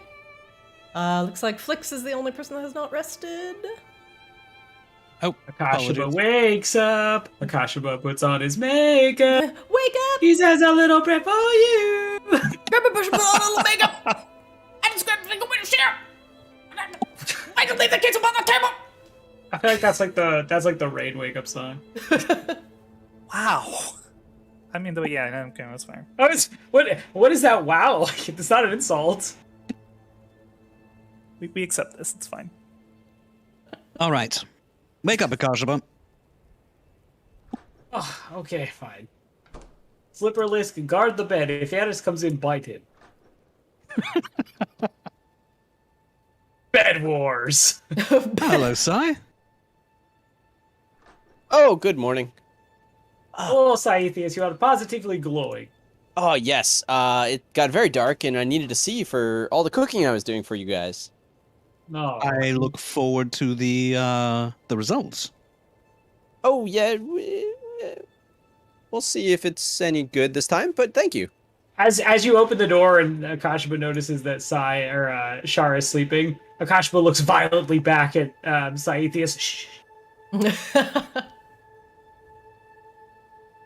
maybe we should go. Maybe he's like whispering as everyone's walking in. Maybe we should go somewhere else. She's sleeping. Well, the peril of making your bedroom in the captain's quarters is you get a lot of space, but when business He's like we fervently conduct, shushing you. it happens, and like Flix's volume starts growing louder. It happens in your bedroom because you made your bedroom the What are captain's you quarters. doing? Are you crazy? She's sleeping. It's time to wake up. What time is it? If Char wants a few more winks, she's welcome to use my bedroom. What's my bedroom? I know. Why is everyone renting out my bed? Oh, why Well, is it it's so... our bed, Are we not and Are we in Auralia? My God, it's bright. Oh, I can make it brighter. No! Ah, by the Ascended. Actually, this is a good note, maybe, Shar. I think we need some kind of lighting throughout here at some point, but I added to the list of things to do. More... It gets really dark, Oh, yes, of course. and then we don't have to have Psy blind us all on the regular. Yes, sconces, perhaps magical illuminated crystals. Yes, we can provide some, find some light aspected borean. Ooh, we will not find any moonlight aspected borean shards. Yes. Sure not. I'll look in Polaris for some moonlight aspected borean shards. Great. And I'm Grun? also going to finish my nap. Grun, where are we at? How far out of Maginox are we? We're about an hour and a half out. Great. Then why did I have to wake up? I don't know. You just woke up, Akasha, but you were here when I got here. Well, No, generally folks told you me to wake would up. want to eat and then prepare for the day and don your armor and Oh, that's like so many more steps than is usually perhaps involved. wash. Oh. Yeah, I guess I should wash. Oh, here, Raine. I tried to make some powdered sugar, but that's really hard. Oh no, Akasha was hissing again. It sounds like snow. It looks a little bit like snow, but it's a depressing amount of powdered sugar on the crepe that Sai made for you. Raine takes a bite. How is it? It's quite good. Definitely not paprika standards, but if you got this in a regular restaurant, you'd probably be pretty satisfied. That's pretty good, actually. Christina, let me know if I start hissing again. I think it was actually the space heater that you were hearing. Okay. Yeah, I've turned it off. Oh, and Flix, I know you like meat. Paprika gave this to me. I don't know if it's the best, but I added some stuff and I put it into a little tart for you. So it's a meat tart.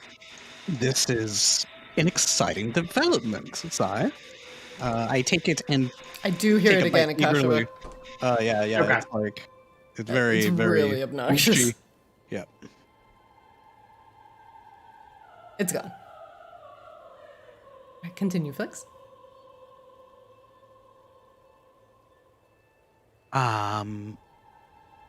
Oh yeah, I take a eager bite of the tart. You should gain 4 temporary HP, and I believe grow a mustache, a beard. I don't know if that's a check. Why do I grow a mustache? I made it out of the blue meat that Paprika gave to us. That is a We side were- effect. Did we ever find out what that was? Got him.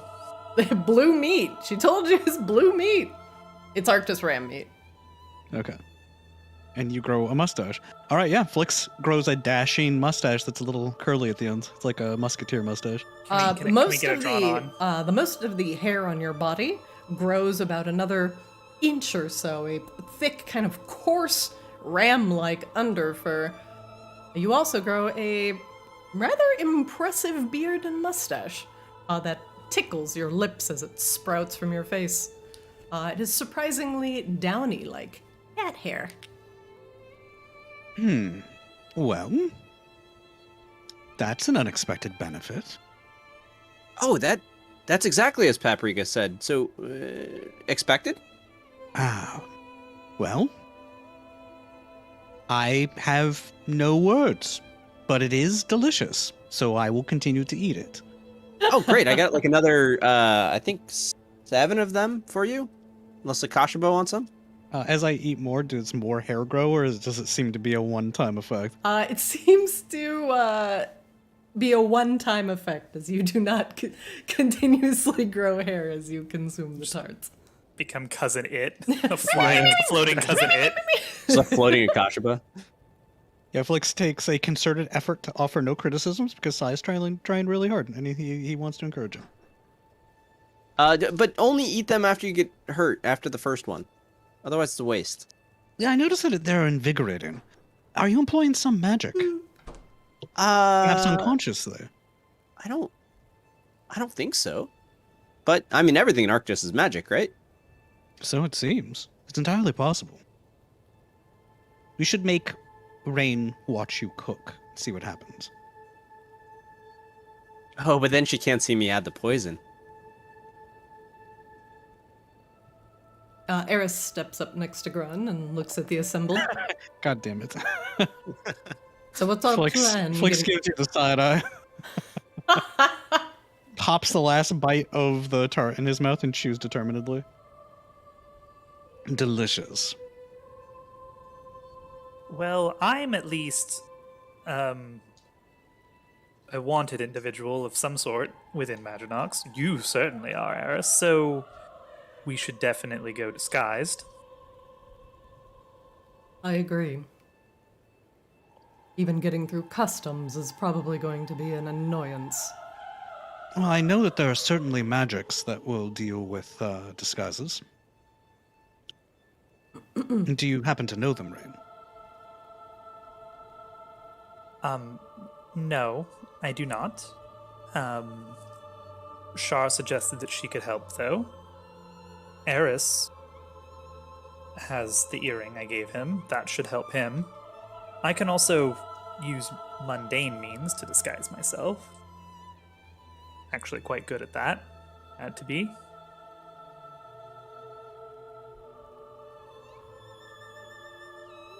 Do you have more of those earrings? Or is it just the one that he's wearing? He's It's just the wearing one. He's wearing a pair. Well, we actually got those from the Styx Manor, I believe. Oh. Well, what if we just masqueraded as, like, bounty hunters? And we captured the Raine Silversong, the assassin of the Styx, and are bringing her to justice at the Raven's Blood House. I don't believe the Raven's Blood are going to be the dispensers of justice. I mean, it's not a bad idea. It's not a bad idea maybe to get us through customs. And then I escape. Well, there are only certain individuals that will probably be looking for you, right? Well, I'm sure that any of the Drow guards would be on the lookout, and I'm sure they depends on if they posted them in and around the airship dock. If only we had some agents in place that could tell us whether you were wanted or not. Well, we know that I'm wanted, Flix, but also we got here rather quickly. I'm not sure what you would want with. Anyway.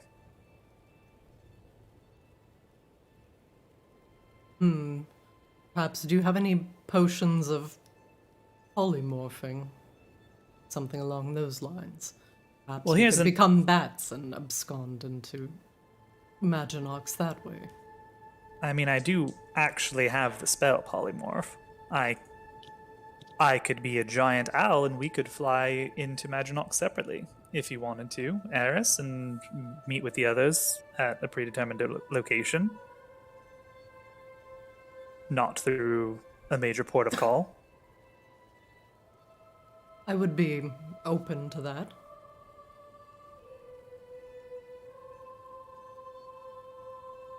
You could, Could also just could, make myself invisible. But I feel like that's something that at least the customs area would probably be warded against. Usually the customs areas of each of the major cities have wards in order to dispel any sort of polymorphing or invisibility magic. So it's best to flying do. around them would be good. Yes, we want to do it before we get into the main offices, away from any of the wards or enchantments. And that way we still have a ship coming in, and people checking in, and it's not as suspicious.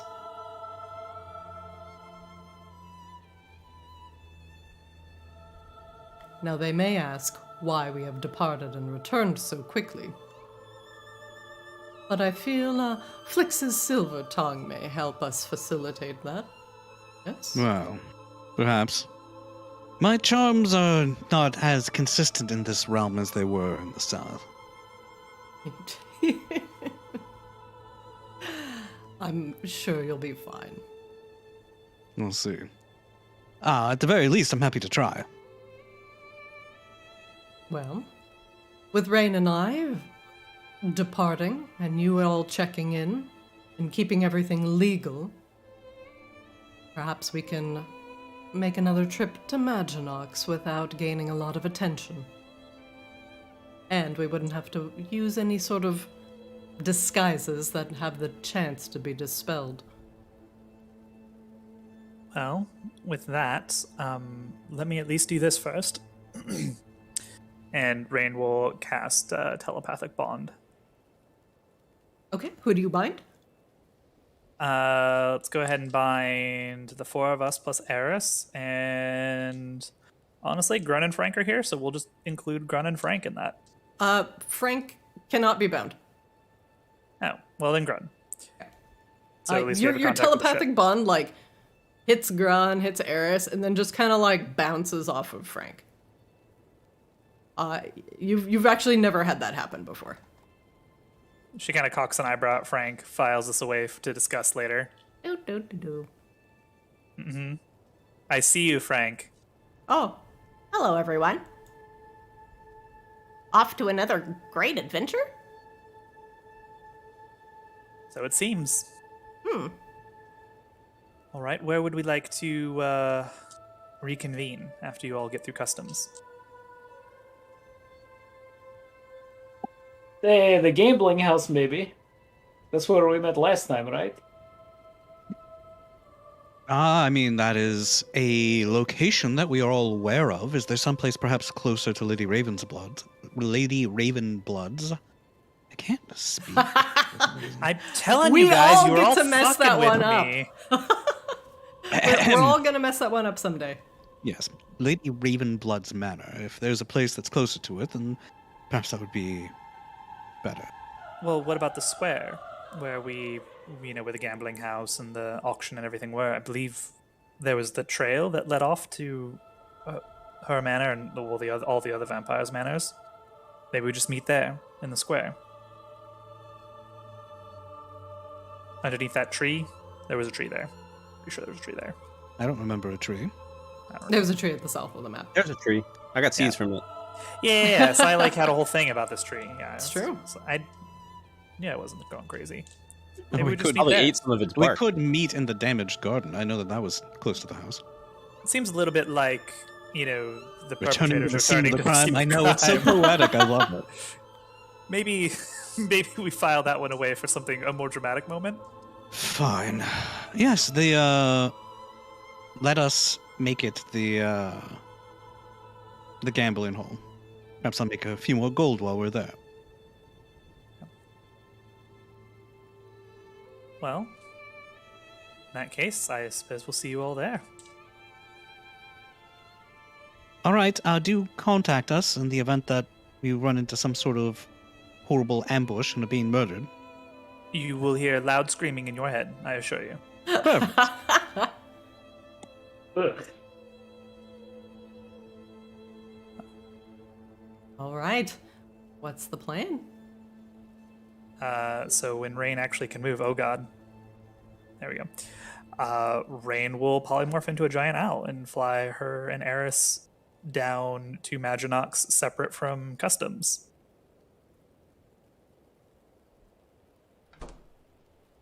All right. Raine, become owl. Where is casted? Oh God, she's see. concentrating. So I have to do the control plus to find.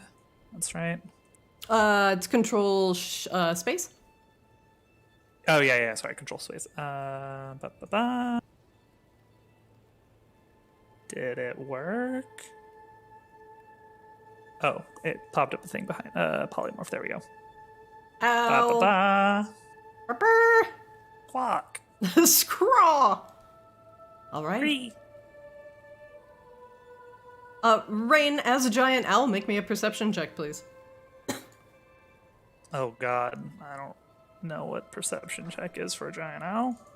I think it's just wisdom, probably. I feel like it has like advantage on it, but it doesn't call it out here in Forge. But fine. Keen hearing and sight. They have advantage on perception checks that rely on hearing or sight. So does this trigger advantage? Yes, it does. There you go. Raine, sitting at the very tip top of your mast as you turn into a giant owl and begin to fly away, you notice there is a single bird sitting at the top of your mast on your airship, and it appears to be a small raven.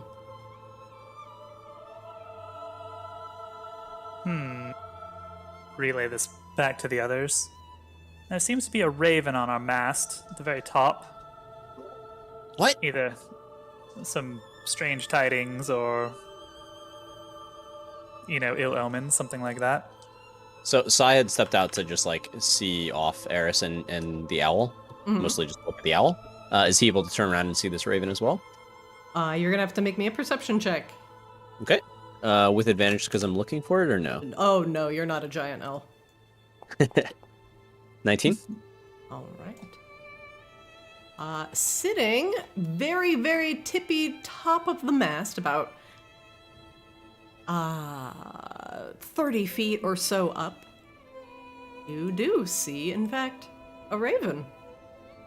And it's just hanging out. I don't like that. Do you guys mind if I shoot it? If it's a were-raven, it should be okay. Absolutely not. Please. And can you come talk to it? Yes. I will zip up the mast and... It flies away. Wait! I still have Speak with Animals on. Moment. Are you an agent of Lady Ravensblood?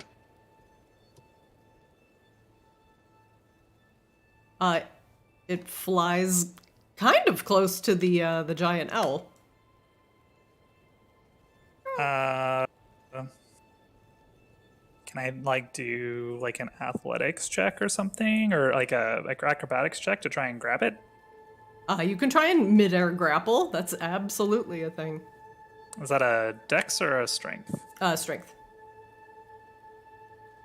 Please don't drop Eris. I mean, he's got to hold on, so.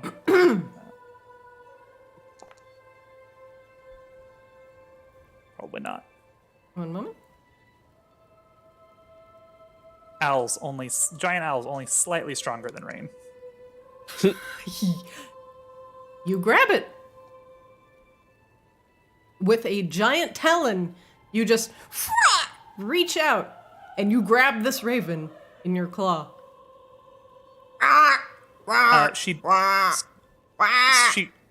She squeezes just hard enough to hold it, but not to hurt it, and she'll fly back over. She'll fly back over to the deck and deposit it on the deck between Flix and Akashaba. Bloop.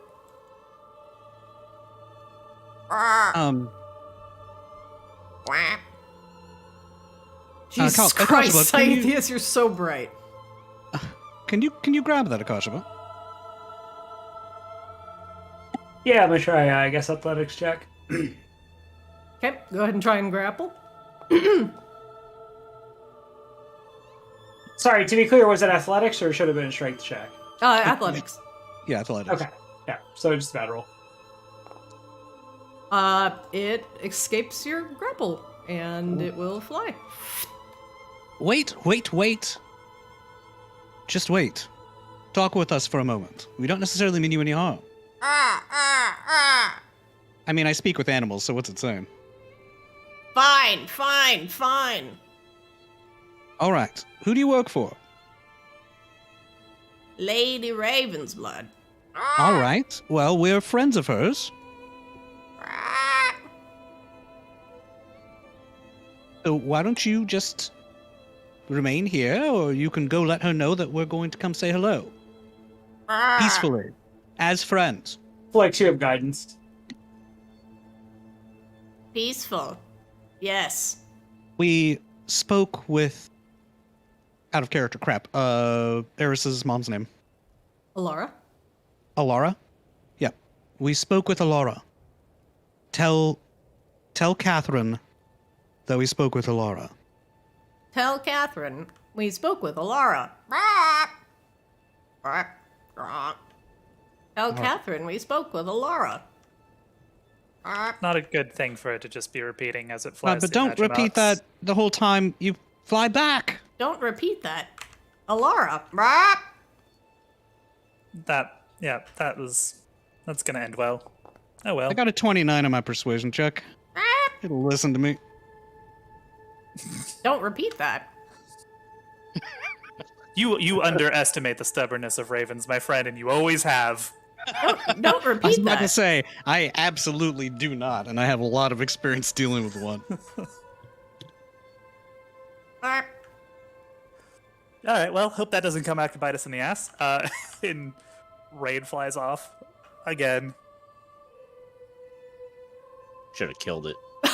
Well, that would have probably offended Lady Ravensblood, as well as the entire population of were-ravens, and made us a lot of enemies we don't need, since everyone else here probably is our enemy.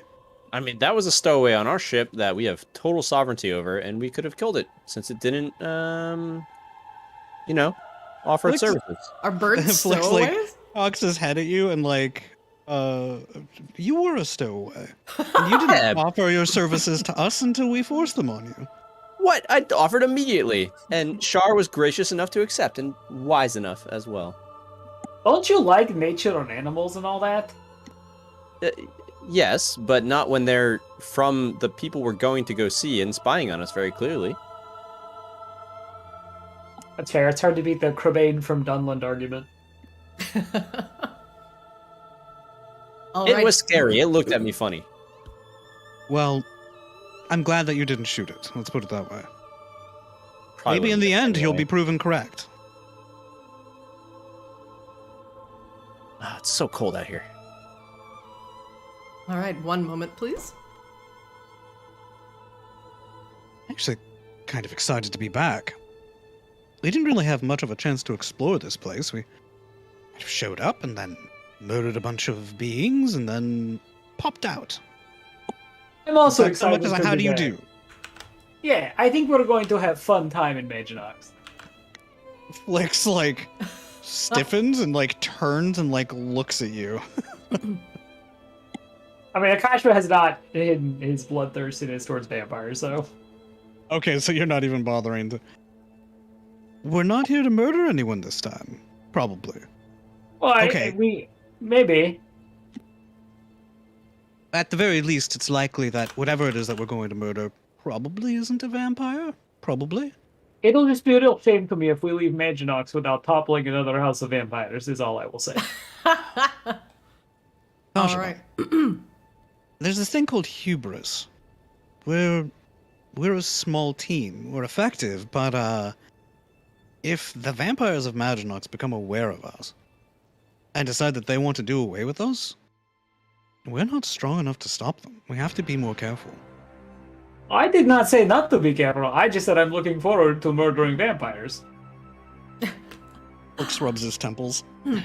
You all return safely to Maginox and dock at the Maginox airship dock.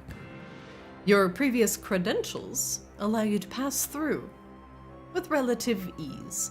You don't have to deal with Eris or Raine, and you have no strange magics, and your passports are good, and they let you through. You and the formerly giant owl known as Raine Silversong and House Lunesti meet you, who is currently using a disguise to disguise himself as Shar. Let's go with Shar. Eris, the Shar. I mean, does he have the acting chops to pull off being sure? Could just do a Harkin, man. Come on. Harkin? He's really swinging for the fences, I feel like, with Shar, but you know, that's fine. Okay, I like Harkin. That's a good idea. Harkin.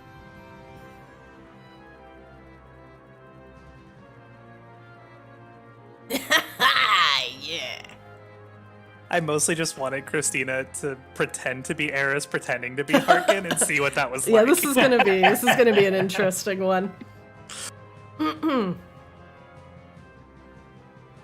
You all land and meet below the tree. The normally swaggerific Harkin. It seems to be more sullen. His arms almost touching the ground as he looks this way and that. His ears kind of flatten in sadness. I don't see him. Oh, you don't see him right here? No, I see Eris. I'm not there at all. Oh, Sai's not here. Here, let me delete these. I'm gonna delete all these old actors, and I'm gonna put you all back. Because it looks like there were some very old Yes, actors delete on the there. old actors. They have served their purpose. Yes. There's Flix.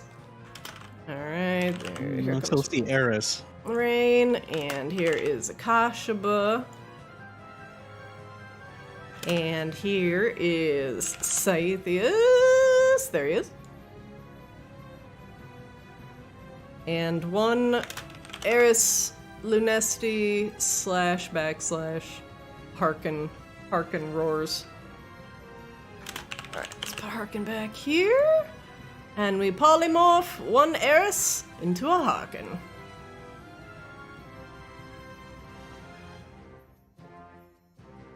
Does this mean I need to work on my Harkin impression? A little bit more energy, I think, and you about got it. You gotta get a little bit more gruffness in your voice. Hi, I'm Harkin. I like meat and touching things and stuff. Hi, I'm Harkin. I like meat and touching things. Yes, and don't be too articulate. Harkin likes short sentences. Hi, I'm Harkin. I like meat. Perfect. That was actually pretty good. That does sound like Harkin. Meat. I enjoy eating meat. Oh, all right. Yes, we know you enjoy eating meat. Come along, Harkin. Raine is wearing her new robe, the robe of splendiferous performance. Okay. And she has like her cloak of displacement is actually like wrapped around her like a scarf and like pulled up, kind of like almost like a balaclava or something like that to hide her face and particularly like her hair and notable features. Scythius, as you are looking around, you do notice that there are a significant amount of drow guards currently patrolling the streets. This isn't good. They're looking for us still. Well, just act casual. Act confident, like you belong here. I definitely don't belong here. Wasn't Lady Wasn't Catherine's manor like to the south somewhere? Oh, Jesus. Sai, Oh Lord. that's a Hey, 0 on your deception check. You want to get in a fight there, buddy? Huh? What? What are you doing, Sai? Scythius, get over here. Belonging here. No. Maybe you just follow and don't do anything, but follow for now. A fucking weirdo. You know, like, remember the last time you ended up being in the clutches of a small child? Let's avoid that. Yeah, let's avoid that. You stick with the group. Oh. Right, not to mention, you're not wanted.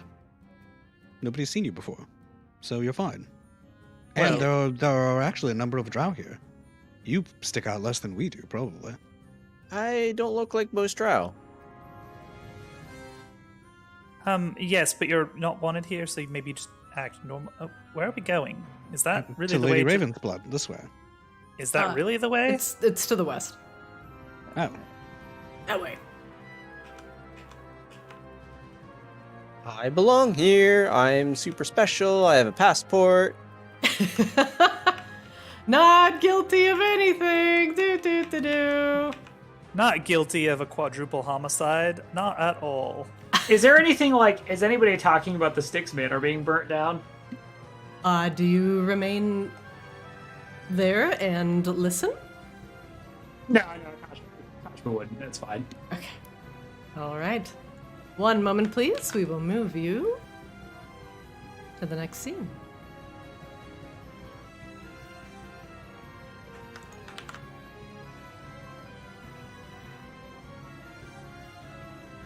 Let me just make sure you guys don't have duplicate actors here. All right. One moment.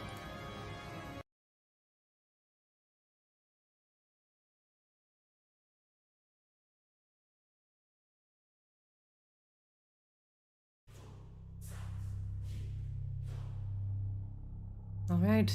You all leave the Maginox streets, the bustling activity, and return to the outskirts of Maginox, where the higher houses hold sway. And as you approach the Raven's Blood grounds, you notice the ravens in the trees appear to be watching you. There are many of them. But they do not seem to cry out at your presence. Is as if they knew you were coming. Well, here's hoping that the old alliances remain strong, yes? I'm a little nervous about all of this. Me too. I'm going to cast the protection from good and evil that Akashiba gave me Okay. out of the ring. Just gonna walk up to someone's door and cast some magic? No, I mean as we're walking up, not like obviously we didn't do the whole walk up to the manor, but as we walk up to the manor, I'm gonna cast it. Oh, hello, birds. We are here to see Catherine Raven's blood, as per what I assume you already knew. Here to see Catherine Raven's blood. Here to see Catherine Raven's blood. Yes, specifically that.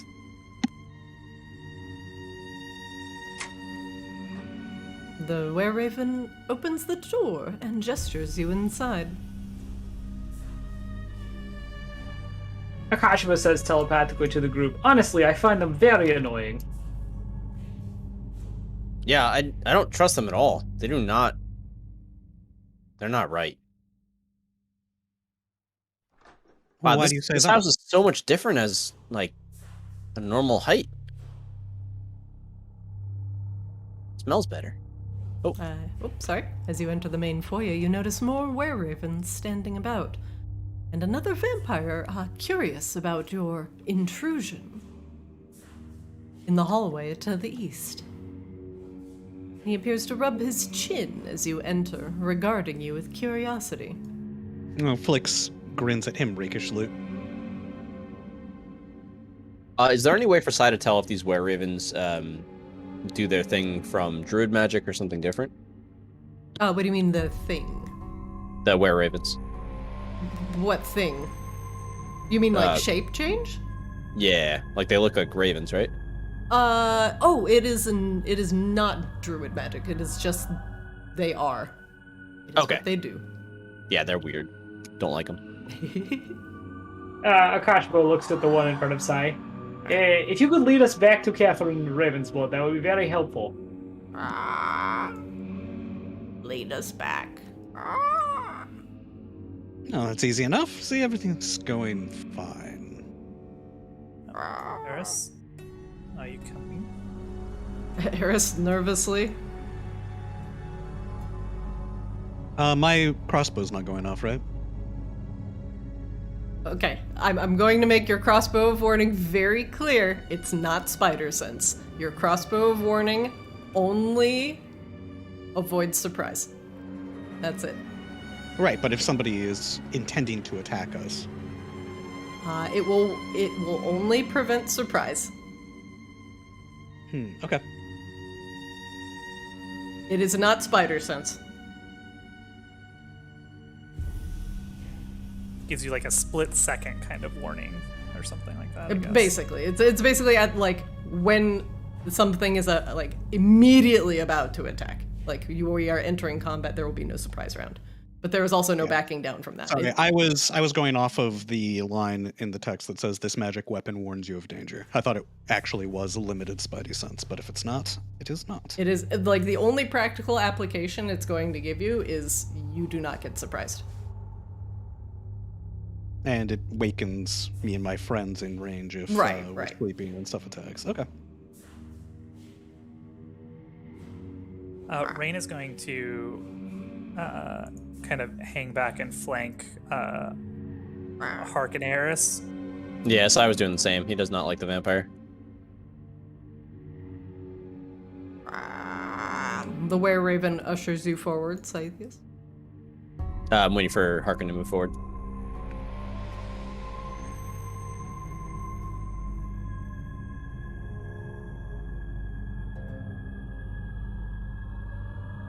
And the vampire hasn't moved at all, right? No, he hasn't. He's just been watching you the whole time. Okay. I'm staring him down as I'm walking backwards. The bird gestures you inside here.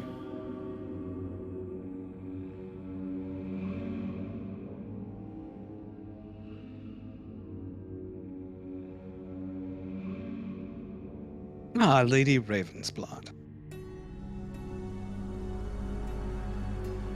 Well, welcome back.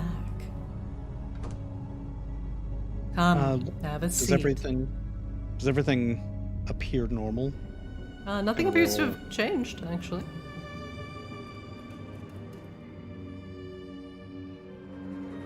The were-ravens get up off of their perches and their cushions.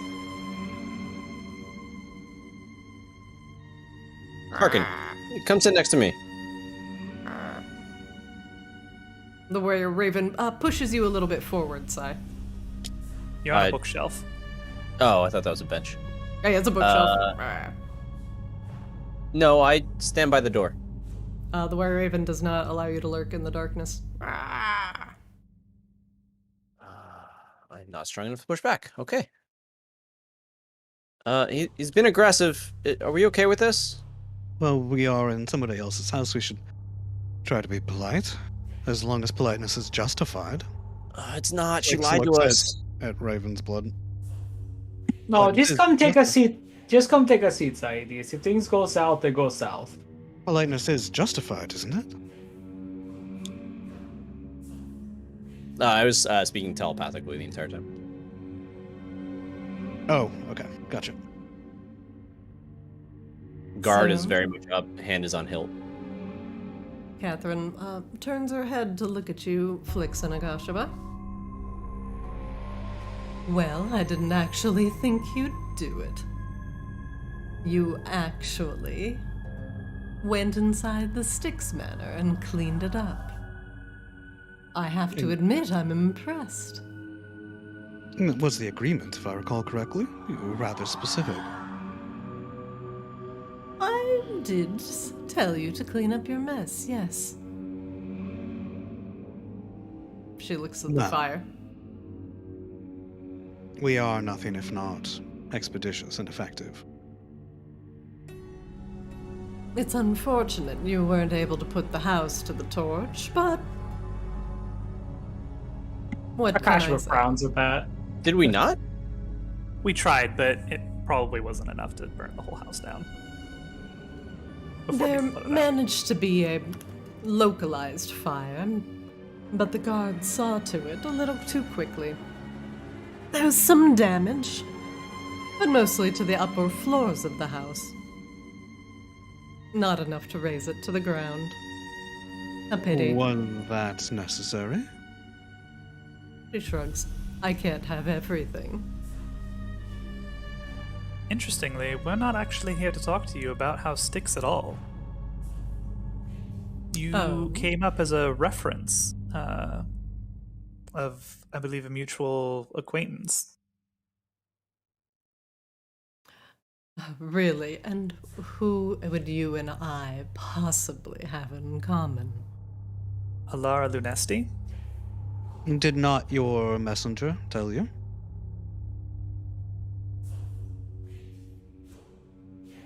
Quiet for a long moment. Alara Lunesti? Really? Or did As she I come said, to like, you in a dream? Flix actually looks over his shoulder and fucking glares at Raine. Did your messenger not tell you? I left a specific message. My messenger told me. I just wanted to hear it from you. And tell me, what makes you believe you actually spoke to Alara Lunesti, and not merely someone who's trying to play tricks with your mind?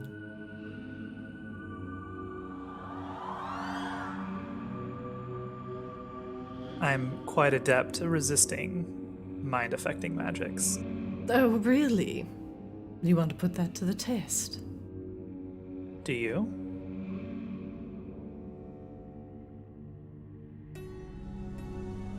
Like, Raine stands up and approaches. Please, feel free. But she gestures to her side.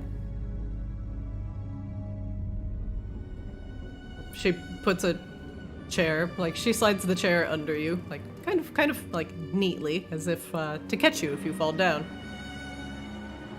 He looks at the floor and looks back up at you. Sit. She tries to charm you.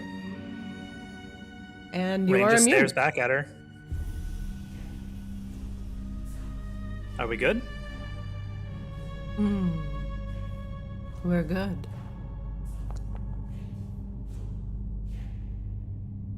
So, Flix, as you were saying, I believe.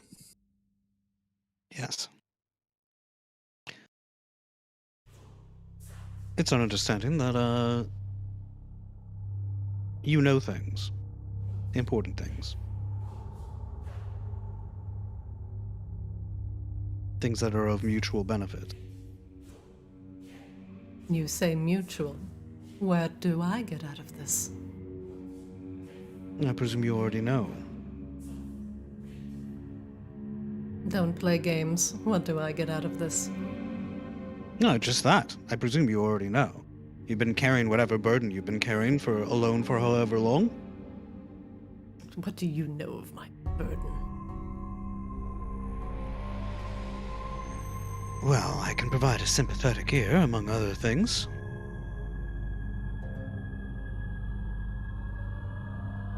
And besides, we're not the ones playing games. We've been as forthright as is reasonable.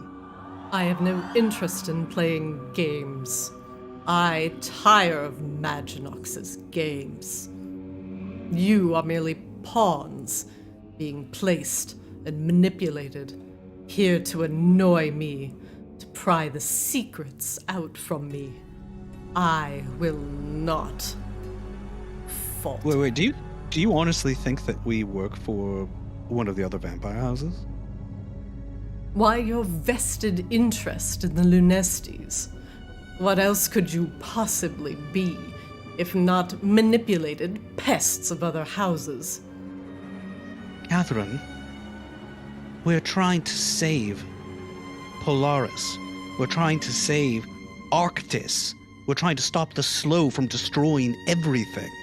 We don't have time for your stupid games. Like, she says something in Scythius. She says something in Druidic.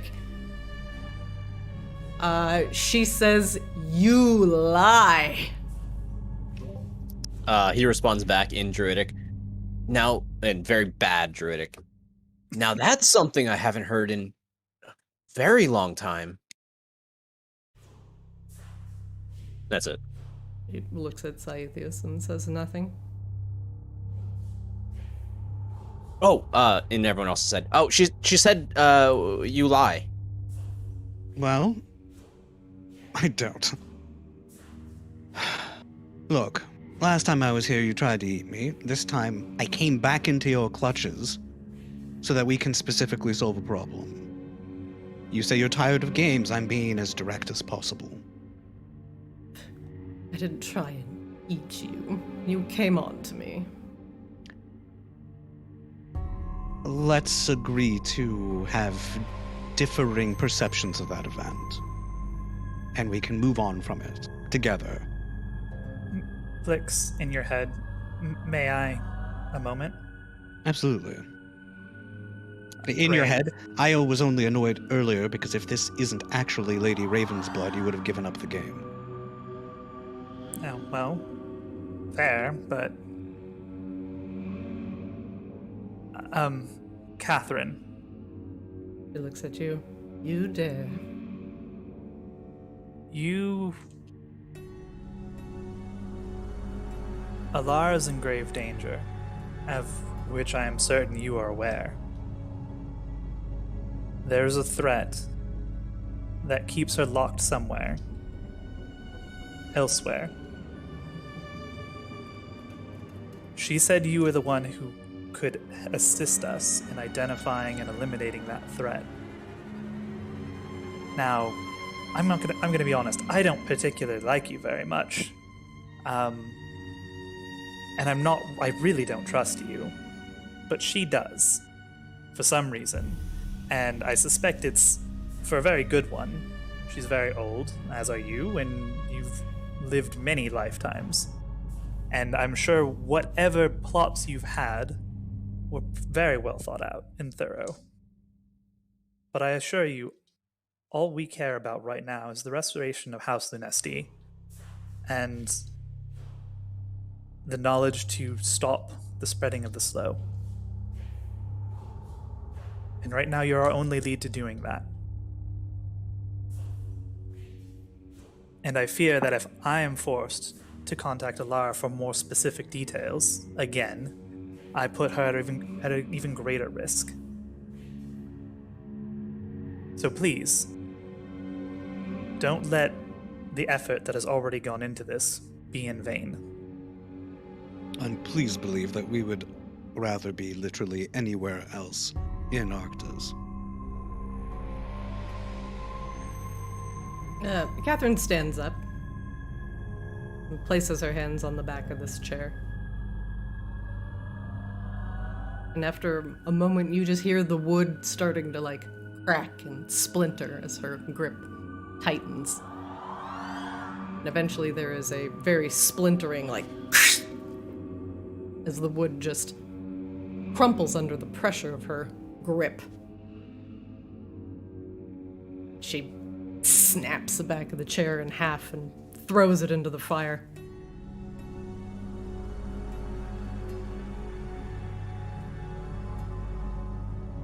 I am the last and final warden of House Lunesti. And so help you if you are trying to deceive me. We have no intention of deceiving you. What will you take as a guarantee? If we are deceiving you, I offer myself. My life, my being is forfeit to you. Deception check? No, he's telling the truth. She looks To at you. To the best of our knowledge, everything is exactly as we say it is. And our intentions are exactly as we state them.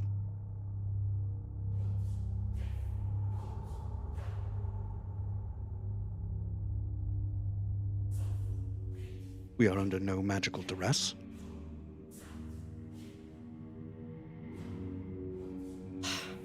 And as Raine said, you are our last lead, so whatever it takes, as they say.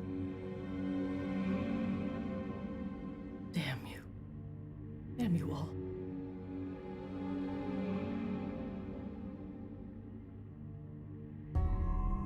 Catherine sighs and looks into the fire.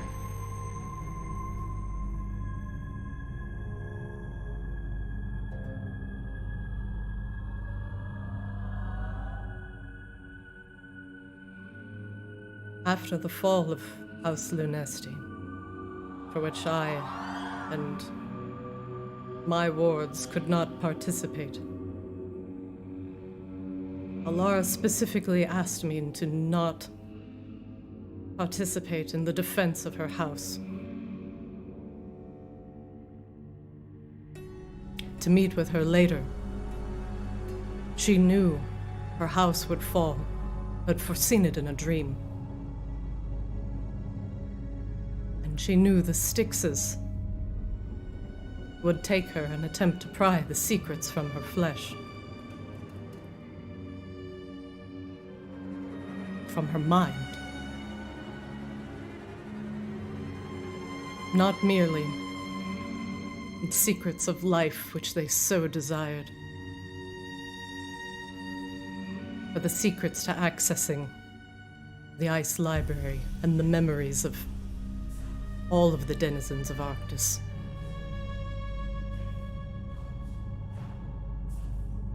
She knew how dangerous it would be to let that knowledge, that access into the wrong hands.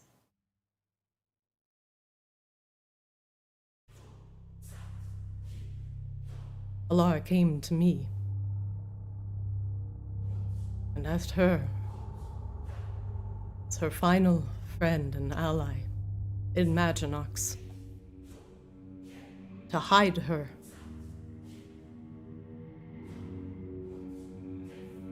To change her and shift her form so she could not be found. She turns back at all of you. Alara Lunesti is the Night Bloom.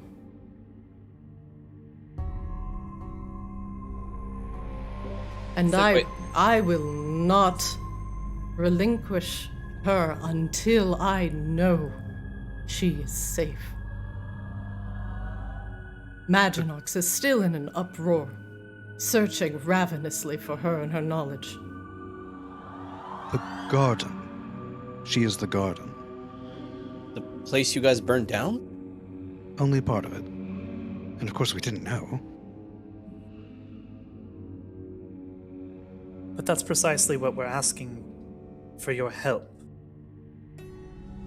She spoke of some grave threat to her that would prevent her from returning, to give us that very knowledge you speak of, to help with the slow, to help us stop the slow.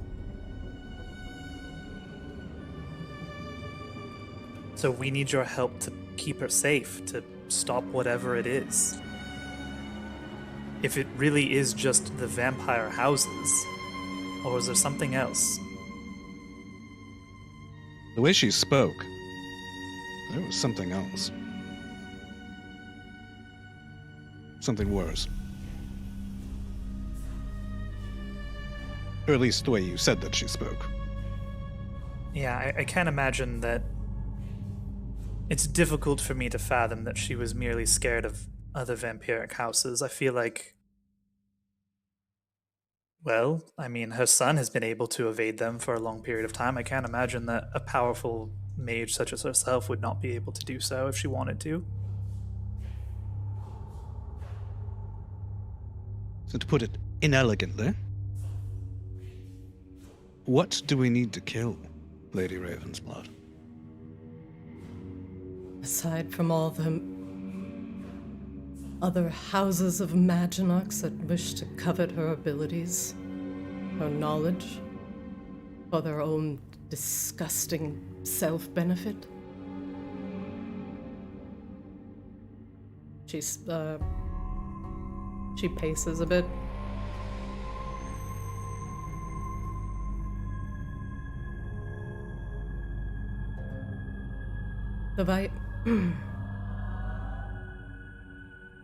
Alara deals with memory and dream, and allows for the vampires of Maginox to be able to access dreams, to experience fleeting moments of their previous lives in their minds as they rest.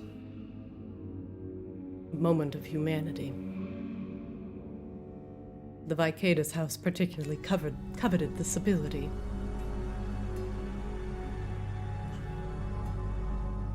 And they always wanted more. A stream of memory, of consciousness flowing through their house. A constant flow of information, siphoned from the minds of those imbibing in Maginox. The ultimate thieves. Those that dive in dreams for information on unspoken lips. They co-opted this magic, the flow of magic from the Moon Sage Temple, and created a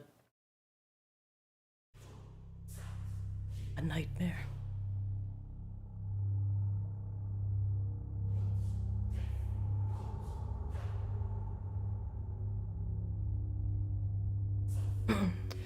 The Vicadans have something akin to an Arctis dragon. A conduit that allows the stream of memory to be focused. Similar to how the dragons of Arctis focus the elements into Borean shards. They are trying to harness the memories of those that visit Maginox to devour their secrets.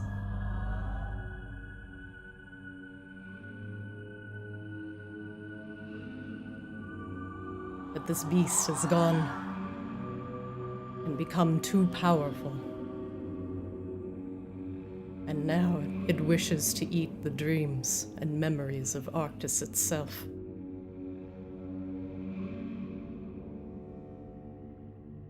That is what is locked away in the Moon Sage's sanctum.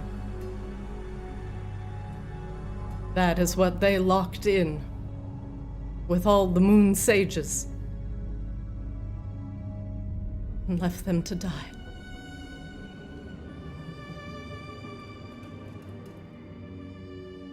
And that's where we'll end today's session. I'm so sorry that went over. But that was a lot of really important information. Yay! Why couldn't someone do something to get me into a fight with Catherine Raven's blood? You know, come on, guys. I'm right here. Could have just made it happen. I could have just... I have sunlight. I also grabbed Dawn. Like, I was just ready. You were ready to let loose the light? My kit was 100% like, fuck around and find out vampire scum, and vampires are not fucking around, and so I can't make them find out. Come on, guys. Well, it sounds like we have to go wipe out. It might not even be scum this time.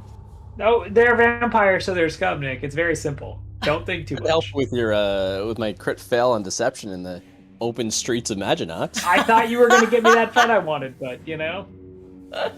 It's well, fine. now you've discovered that there is a great threat to Maginox that even the Vicadans cannot control, and that is a memory-devouring dragon locked within the Moon Sage's sanctum. Oh boy. Oh boy, oh boy, oh boy. It would be such a shame if Maginox would be destroyed. Akasha definitely wants to stop this. And the Vicadans not only want to capitalize on the people coming to Maginox and steal their blood and money, but their memories and peddling of information as well. Dangerous, dangerous. These vampires are up to shenanigans. I know. Why aren't we doing more? That's all I'm asking. This all crossover episode with Kamos is going to be real spicy. I don't, I think, like, honestly, like, because everyone in Kamos is, like, level 4, I think it's going to be the very opposite of spicy. I think it's just going to be, like, some severe dead Kamos character.